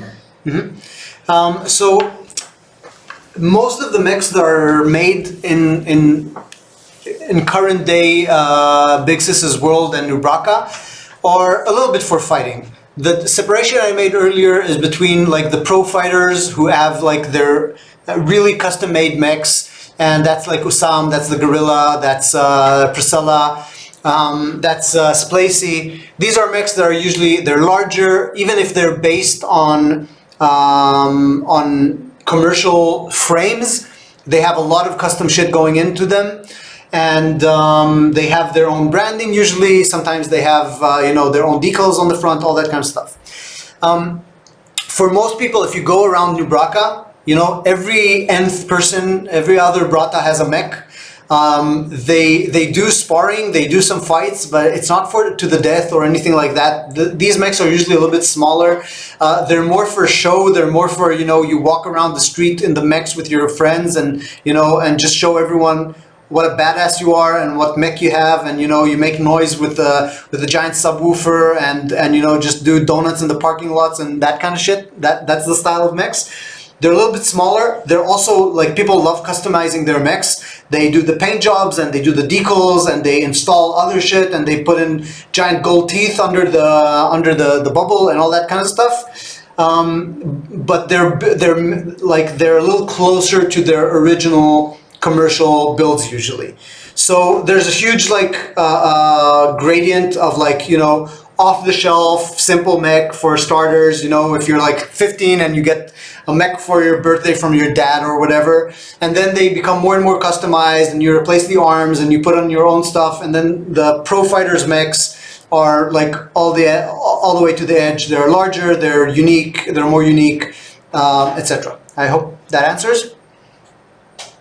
Okay, so my second question is, when the multiplayer update comes live, since you told that the Gorilla is custom-made mech, will it include other mechs other than the Gorilla, and how much will they differ from the Gorilla? I'm sorry, I can't answer that yet, bro. I'm sorry. We'll answer that, I hope, soon, but I can't answer questions about multiplayer yet. I want to, but I can't. Okay, that's fine. I don't have any other questions. All right, thank you. Sorry. Okay, I think he's not here, so we'll move to Banana. Oh, banana baguette. One of my favorite foods. You're on mute, bro. Okay, so he's asking in the chat, so I'll read it out. Whoa, there's very large letters. After the events of Chapter 1, are people now fleeing New Bracca, or can they not leave? If they can't leave, what are the bulk of them doing? Are they hiding, boarding up, or are they sabotaging Big Sis in some way? So again, sorry bro, this is like from after the campaign. These are the questions that we will answer with multiplayer. This is the world of multiplayer that you're asking about, like the aftermath of New Bracca having found out that that the Union is controlled by Big Sis and is basically in their shit. So I can't answer that, sorry. Okay, yeah, so, yeah, next. Sorry, bro, soon. Okay. High Conquest. Okay, beer cat. Beer cat. Bear cat, sorry. That's my favorite type of cat. Hello, how you doing? What's up? So I have two questions. One of them is more story-based. It's what happens after Rig dies in a run? Rick dies. King is left alone. He doesn't really have much prospects in New Bracca. He tries talking his way here. He tries talking his way there. He has no way of getting into the city, and ultimately, if the squats don't kill him without his big brother, who is twice his size and quite intimidating, then Big Sis gets to him and flatlines him. Alright, my second question was, will you add more weapons to the game in the near future? So we're 100% on multiplayer. We don't plan on adding anything to the single player in the near future. We're just drilling down on multiplayer and making it as fast and as awesome as we can. And that's all I can say about that. Alright, well, thank you so much for having me. I love the game. Have a great day. Thank you very much. Have a good one too. Mr. Blood.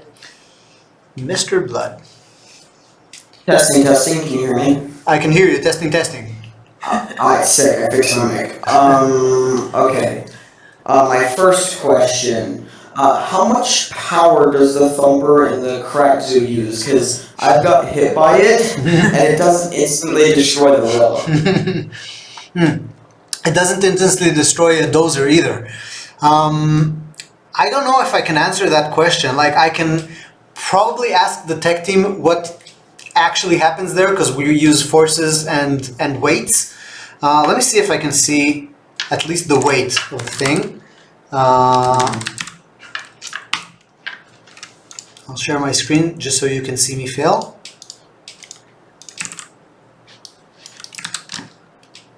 Oh look, we have friendlies in the middle of the crack zoo. That's not good. We also have And they, yeah, oh hello. Hello. What are you doing here? You shouldn't be here. This is no place for an upside down drunk dog. Let's see. So I'm not actually sure where the technical part of the thumper is. Like I said, there's a good chance I'm going to fail at this. That is fine. So it's in the arena elements for sure. It's the slammer sequence. Yeah, I never called it slammer, just so you know, but one of the guys accidentally named it that. Here we can see, or no we can't. Where's the physics body? Alright, so it weighs 7 tons. So that's the weight. It's so a little bit more than the Rilla. So that's technically like its actual in-game weight, but I have no way of that I know of finding out what force it uses when it thumps down. It's not just gravity, obviously, it gets pushed very, very strongly. But I'm afraid that the actual damage that it does is calculated separately from the physical impact. I think we have a flat damage amount that it does that might be separate for the mech and for entities, but I don't think I have clear access to it. Let's see. Oh no, this is the shockwave information, the blast wave.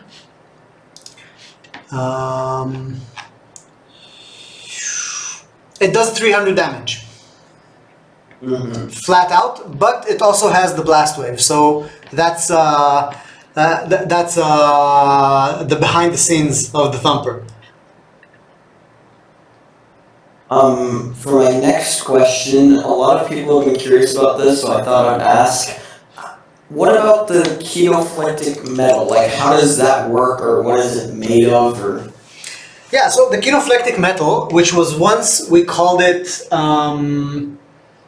it had another name that was pretty dumb. But basically, kinoflectic metal, what it does is it's a very highly engineered alloy that absorbs kinetic force and stores it for a short period of time just by the compression of the molecules, and then releases the force equally in a very sharp moment in time that happens after a motherfucker. Yeah, baby. Another one. The special thing about it is that it returns the kinetic force after it passes a certain threshold of force, and it returns it all at once. So that's why the reason you get that really strong bounce off of it. Yeah, it's very difficult to work with. Obviously, it's very difficult. Man, it's full of mosquitoes here. Sorry, I got another one. It's very difficult to manufacture. Otherwise, they just cover entire bots with it. It's also quite heavy. But yeah, so that's the kinoflectic story. Before I go, I'd like to say I love the game. I would give more money to it if I had. Dude, thank you so much. Really, I really appreciate it. Thanks, man. Yeah. Ciao. Rainboy. Rainboy?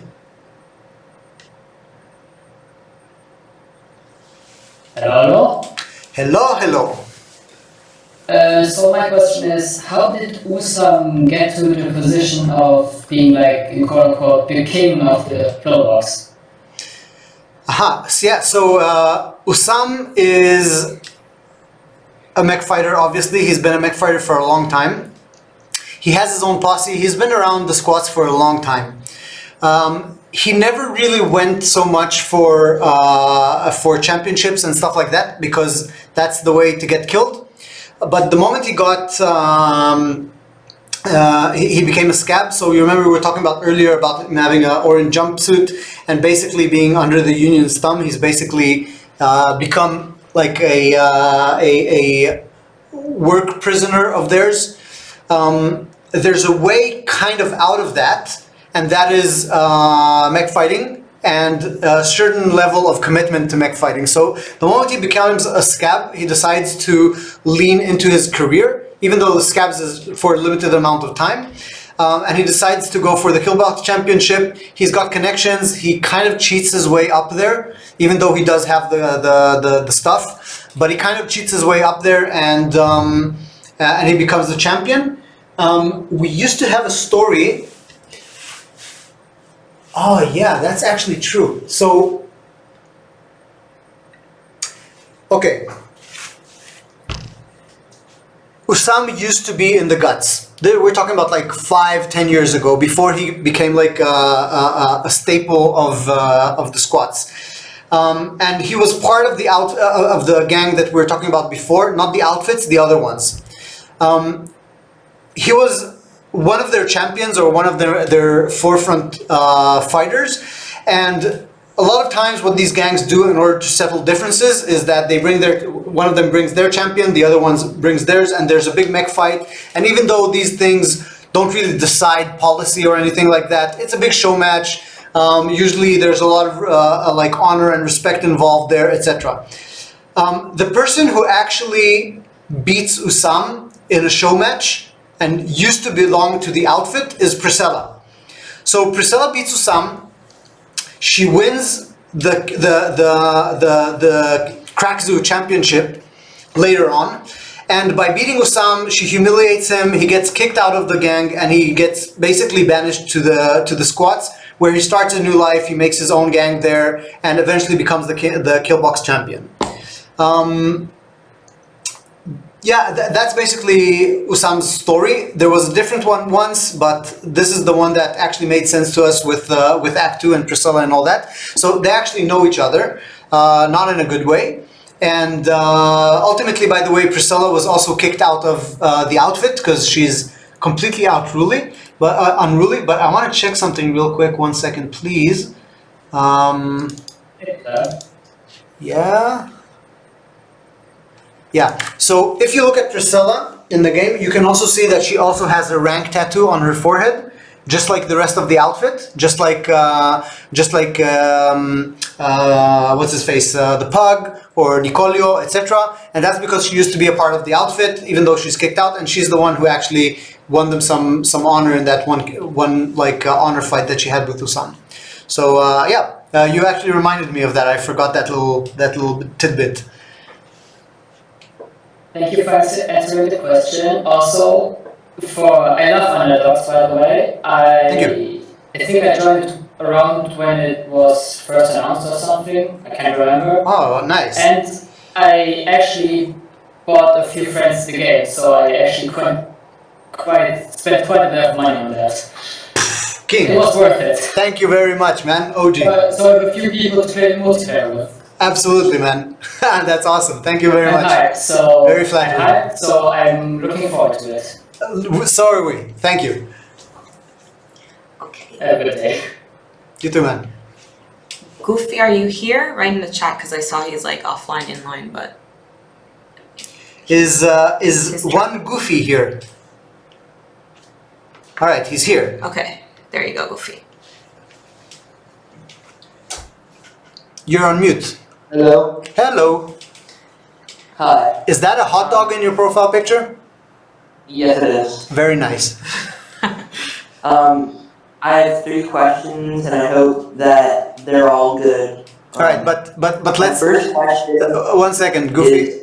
Let's keep it to the two ones that you're most interested in, because I'm getting pretty tired. It's like 9 o'clock here and I've been talking for 2 hours and there's still a lot of people that want to ask questions, so let's keep it to two. Okay. My first question is, do you have any other type of like animal enemies like that aren't associated to land? Not currently in the game. We do have a old prototype that we did of a flying enemy that worked quite nicely, that we ended up not having time to bring into the game, and then later for other reasons we decided not to bring in. But yeah, it's all land animals. Okay. My second question is, out of all the things of this game, what are you most excited for that you can tell us? You mean about the multiplayer or about about Underdogs? Underdogs in general. Yeah. What I like the most about the game? Yeah. The vibes. The vibes, man. I just love being when I get into it, and I'm just like making an example out of those bots, and there's like a good track in the background and I'm smashing them around and the crowd is on their feet and I feel like a crazy motherfucker that is breaking tons of metal around me. Like that, it's the vibe, man. That's the thing I'm most happy about with the game. Yeah, I agree with that. And if when multiplayer is eventually done, I hope we will have the chance of battling you and the other members of Hamza. Ah, bring it. Yeah. Well, it was nice chatting to you. Likewise, man. Thank you. And however I can support you guys, I will try my best. Thank you very much, man. Thank you so much. See ya. Bye. Okay, we have the absolute. What is the rest of the name? Goat, I think. Let's find out. The absolute Godbreaker. The absolute Godbreaker. Yes, we can hear you, Godbreaker. Okay. You good? What's up? Good. I please see me friend.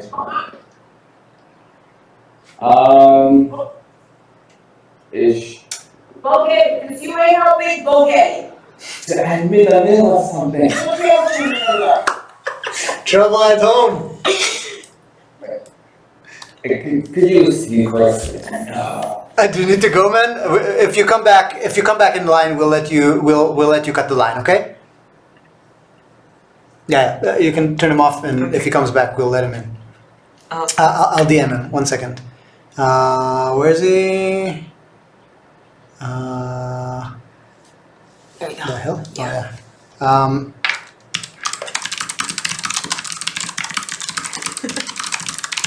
Okay. So back. Chunk. Yeah. Up next. His mom should ask Dave questions in the meantime. So, what are you letting my son play? I heard it's very violent. Sorry. Hey, what's up, Chunk? Hey, what's up? I'm currently sitting outside my room to watch looking for UNDERDOGS merch. So my first question is kind of goes with that. For the FR, we just have the article. Is that in like every language that UNDERDOGS has? And like the thing like for like the new BRAWLER PPA? Yeah, so that's actually in more languages than what Underdogs comes in. And let me see.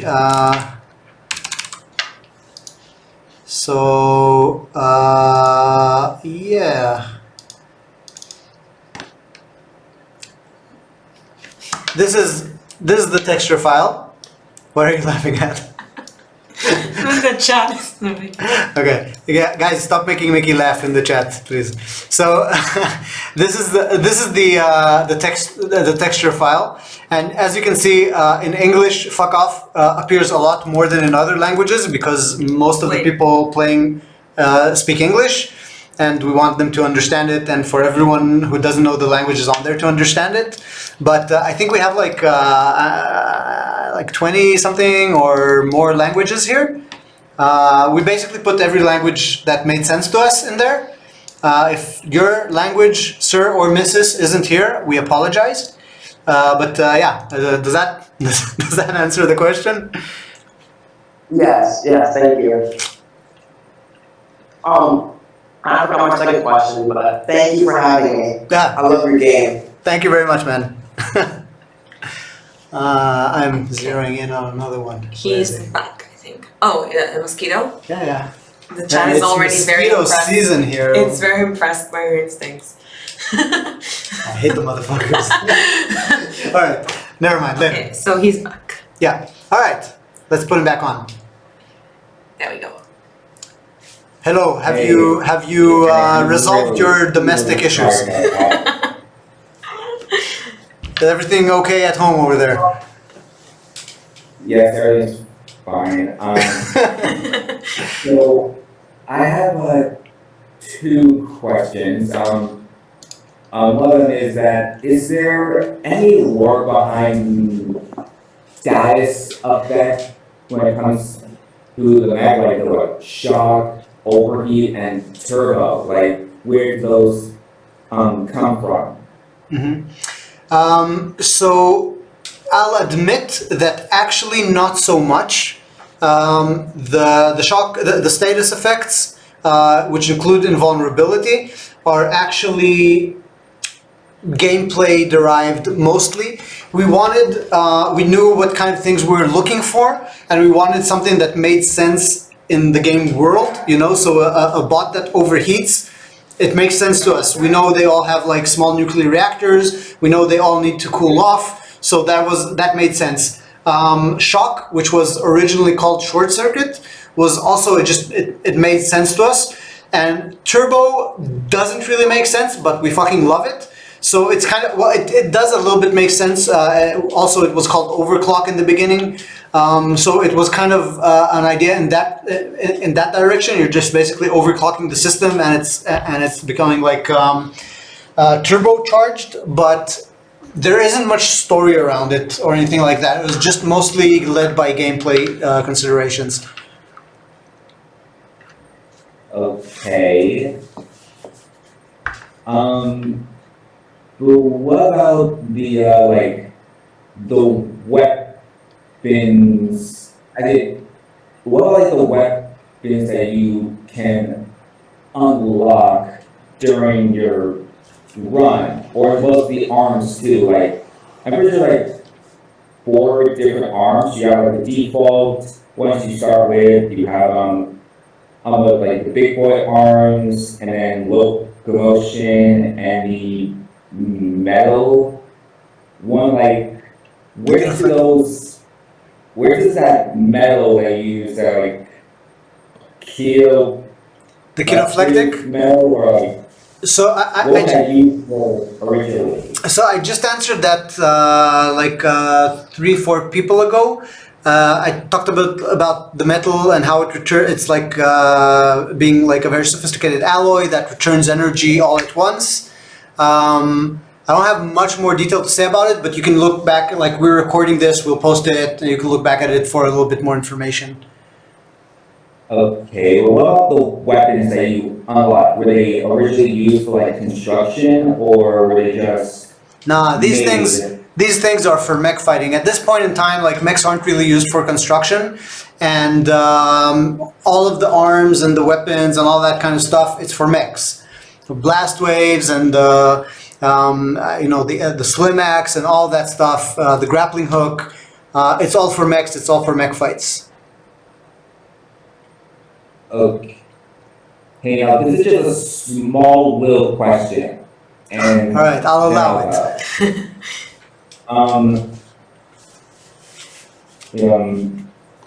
That this is more like an update question, because will we ever get any like brand new weapons during like multiplayer, or are we just going to have the standard weapons that we have right now? Because I really want to bring this up because I know that in the starting in the menu when you first start the game, you have like a buzzsaw which was later added on onto the game later. But I also saw there was another weapon that was not added, but like it was like the standard like like fingers, like the appendage. But talking about the one in the main menu? Three hydraulics, you have like a full-on hand, like yeah, you're talking about the one in the main menu. Three fingers and a thumb. Will that ever be added on later, or is it just for aesthetic purposes? So I can't say much about multiplayer and weapons and stuff like that. I will say that we want to make this, and that we will. I feel like I have like a really cool idea that it can work the same as like the fingers and also the grappling on the claw. But I'm pretty sure if you like grab like a roach or a jump dog, that if you like press hard enough, that it will really rush the enemy in your hand. Mm-hmm.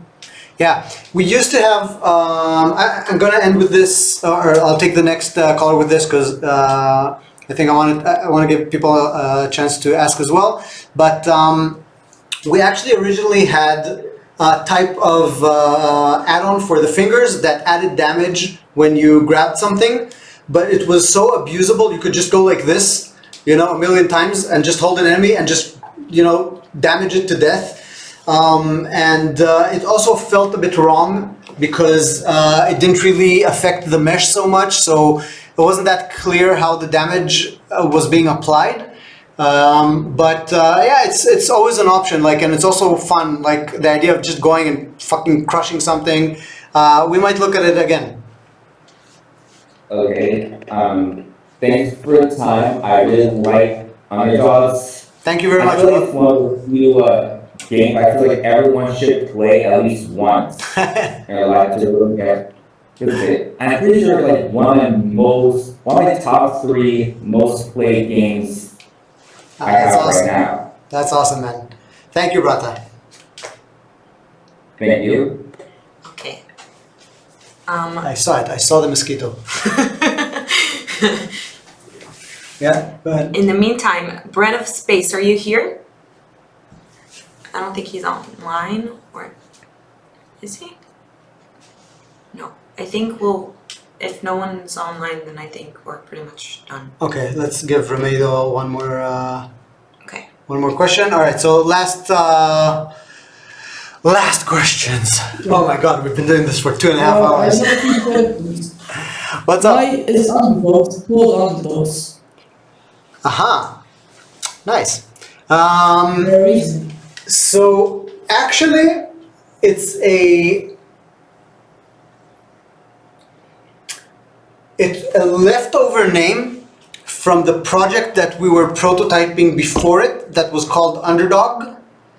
And it was about something completely else. It was about a hacker, and you were supposed to hack things in VR, and it was kind of a little bit like bending in Avatar: The Last Airbender. It was a little bit kind of like water bending. It didn't work great, Yeah. and we really liked the name. And when we started working on Underdogs and started developing the story, it made sense. So we kept the name. We changed it to Underdogs because it's Friggin' King, and it makes sense with the story. You're trying to make your way up dangerous jungle that's out to eat you, and it's you and your brother against the world. So that's why we kept it, and I feel like it's a strong name. Yeah. My second question is. Fourth. You said the backstory. Fourth. You said in the backstory of Osam that that Priscilla defeated him. Why didn't she kill him? Just like the way we kill our boss fights, we kill them. Yeah, because this wasn't a championship fight. It was a fight between the two gangs, and it was a fight. It was a show fight, and it was and it's a lot more humiliating to kick him out of the guts than to kill him, because now he has to live with his humiliation, and that's why she didn't kill him. She just kicked him out. Oh, fair. Right, thanks. Yeah, thank you. Can I ask y'all to do something in the game? You guys should add like you a can support try. option. Come again? For like $1 or $5. You guys should add a support option for like $1 or $5, something like that. Yeah, we don't want to ask anyone for anything for free, but hopefully we can find. But hopefully we can find other ways for anyone who wants to support us because we'll need the help. So, but I appreciate it a lot. I appreciate the offer, man. Thanks. Thank you. So it's my bad. I thought they're not online, but they're here. So 4 more. So all right. No, 3 more. 3 more. We're gonna do Bread of Space, Zork, and Conquest, and that's it. Here we go. Because I need to sleep at some point in life. Can you hear me? Oh yeah. Okay, I want to ask. Am I able to ask 3 questions, or can I only ask 2? Let's do it 2 because have some mercy on me. Okay, my first question is, what's stopping people from just using mechs to like cause chaos, like rob people or just kill people in general? Like, why are they only doing it like in the arena? So in New Braca, it's different in different areas. In New Braca, the Union will absolutely destroy you and everything you love if you do something like that. It's a big no-no.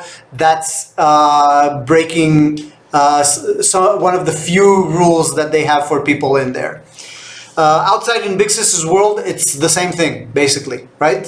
Big Sis has a very tight control and regulation over the mechs, and there's no fucking around.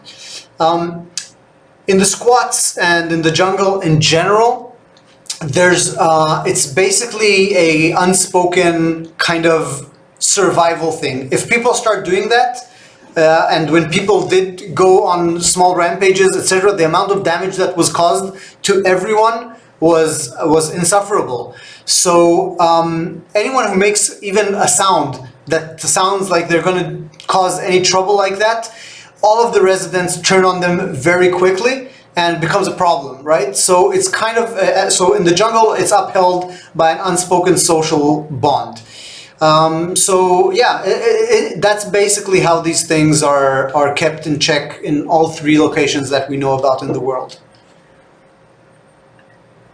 Okay, cool. My second question is, how does King's Crown work? Like, is it just like a floating crown? Is it like a hologram from an implant? Like, what is it? And how did he get it?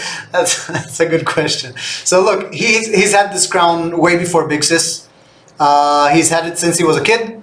And he charged it up and changed it a little bit when Big Sis started fucking with him. There's a bunch of code that's being projected through that thing that's helping him protect himself from Big Sis, and you can see that the further Big Sis manages to make her way into his brain, the consistency of the crown starts fading, etc. We're not really into holograms. Originally, we were thinking about the crown as something that exists in augmented reality space, which everyone is kind of a part of with like lenses and stuff. I'm stumped. I don't really have a good answer for that. It's not a hologram. It's not AR because not everyone has AR in the world we ended up with. It's just King's Crown and there's just one of them. So maybe one day I'll have a better explanation for you. I'll get on it, but right now I don't have a good one. I apologize. Okay, well, thanks for having me. I'm excited for multiplayer. Me too. Thank you very much, man. Yeah. Okay. Zork. Zork. Zork works. Is it working? Is it working? Slight delay. Very delayed. Let's see if I can do it. No, invite sent. Oh, he needs to approve it? Maybe he's offline. Maybe. Alright, so cancel it and let's put on Conquest. Yes. Here we go. Hi. Hello, Conquest. How's it going, man? I have 2 questions. Neither of them are very good. I couldn't think of anything. Alright, it's still nice to talk to you. Go ahead. How did Rick sneak the Rilla into like Bracken in the van and everything? How did they what? How did he sneak the Rilla into the city? Into the jungle. Yeah. Yeah, outside. Yeah. So I question chat. So there's no problem with that because they didn't need to sneak it in. You can see in the van. I'll share screen. One moment, please. The van is the way that they got the Rilla around, even in Europe, right? So let me see.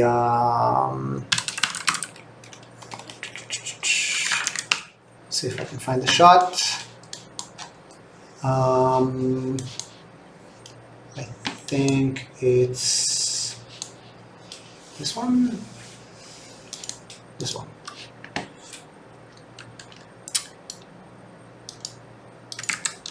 Right, so... Oh wait, I understood the question wrong. But someone said in chat, someone asked how did he kill the Union officers without them noticing he was coming? Ah, alright. So, let me load up the other, actually that'll be a pain in the ass. So, 1 second. So they're in their cabin, they're talking, and there's a knock on the door, and they know it's trouble. Because they just realized that the Union is under Big Sis's thumb. Rig makes his way off the other side. King opens the door and stalls. Right? What's the name? Do you remember the name of the Union officer? I keep forgetting her name. Yeah, someone in the chat will probably remember. Anyway, yeah, Enrica. Right. So yeah. So Enrica is like, "Where's your brother?" And King's like, "I don't know who you're talking about." Right? So he's just stalling for time. In the meantime, Rig is going off the other side, going back to the cabin, and you know the mech takes a moment to start up, right? It's not long. So he starts up the mech while King is stalling them, and before they know it, he smashes in and basically just ragdolls them to death. Okay, thanks. And how do people get food? Like are there farms or like most animals extinct and things? In the world in general or in New Bracca? Just like in the world in general and New Bracca and everything. Yeah, animals aren't extinct, but there's a lot less natural wildlife and basically untouched nature in general. Food production has become very efficient. Lab-grown meat, obviously, greenhouses that are immeasurably efficient. So this is really what keeps the world alive in general. New Bracca has its own food supply chain. Basically, we were talking about it earlier. Down in the West Sprawl under New Bracca, there's a place called Greenfields, and over there's just greenhouses, waste recycling that is used for fertilizer and growing food, all sorts of organic bioplants to create all sorts of different foods, etc. So that's basically how they create their stuff. Nice. Yeah. Places like Yellowstone in America, like wildlife reserves and things, are those like being destroyed, or are they still there? That's a good question. There's still some nature reserves. I haven't thought specifically about Yellowstone. Have you been there? I think I know too. I've always wanted to. Yeah, me too.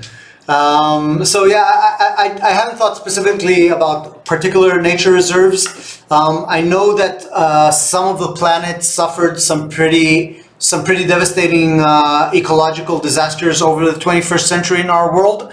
Not like global warming necessarily, but just like bad management of soil, pollution, that type of stuff. There's still a bunch of nature reserves. They're a lot smaller. One of the things that Big Sis and all of her capabilities know how to do is maintain a biosystem, an ecosystem. So there's a lot of intervention to keep these places alive and flourishing as well. And they're doing really nicely, but they're a lot more closed off. They're not really natural anymore, in a sense. Okay, thanks. Yeah, thank you for the questions. Those were good questions in the end. Yeah, thanks. I love games so much. Thank you for having me here. Thanks, man. Thanks so much. So I promise it's the last one, but Zork Works is back. Okay, so last one, Zork. Let's have it. Here we go. Hi, you guys hear me? Yes. What's going on, Zork? Good, you? Yeah, it's pretty good. I'm pretty tired, but I think we can do it. So I have two questions. The first is like there is one quirk. I think it's what's called an add-on to the weapon that can overheat an enemy when it like attack the enemy. How does that work? I'm pretty interested in that. Can you I'm not sure which one you're talking about. Can you give me a name maybe, or tell me if it's specifically an add-on or a quirk or what? I think it's a quirk. When you attack the entity, like in general, the entity, it overheats for like I don't know how much.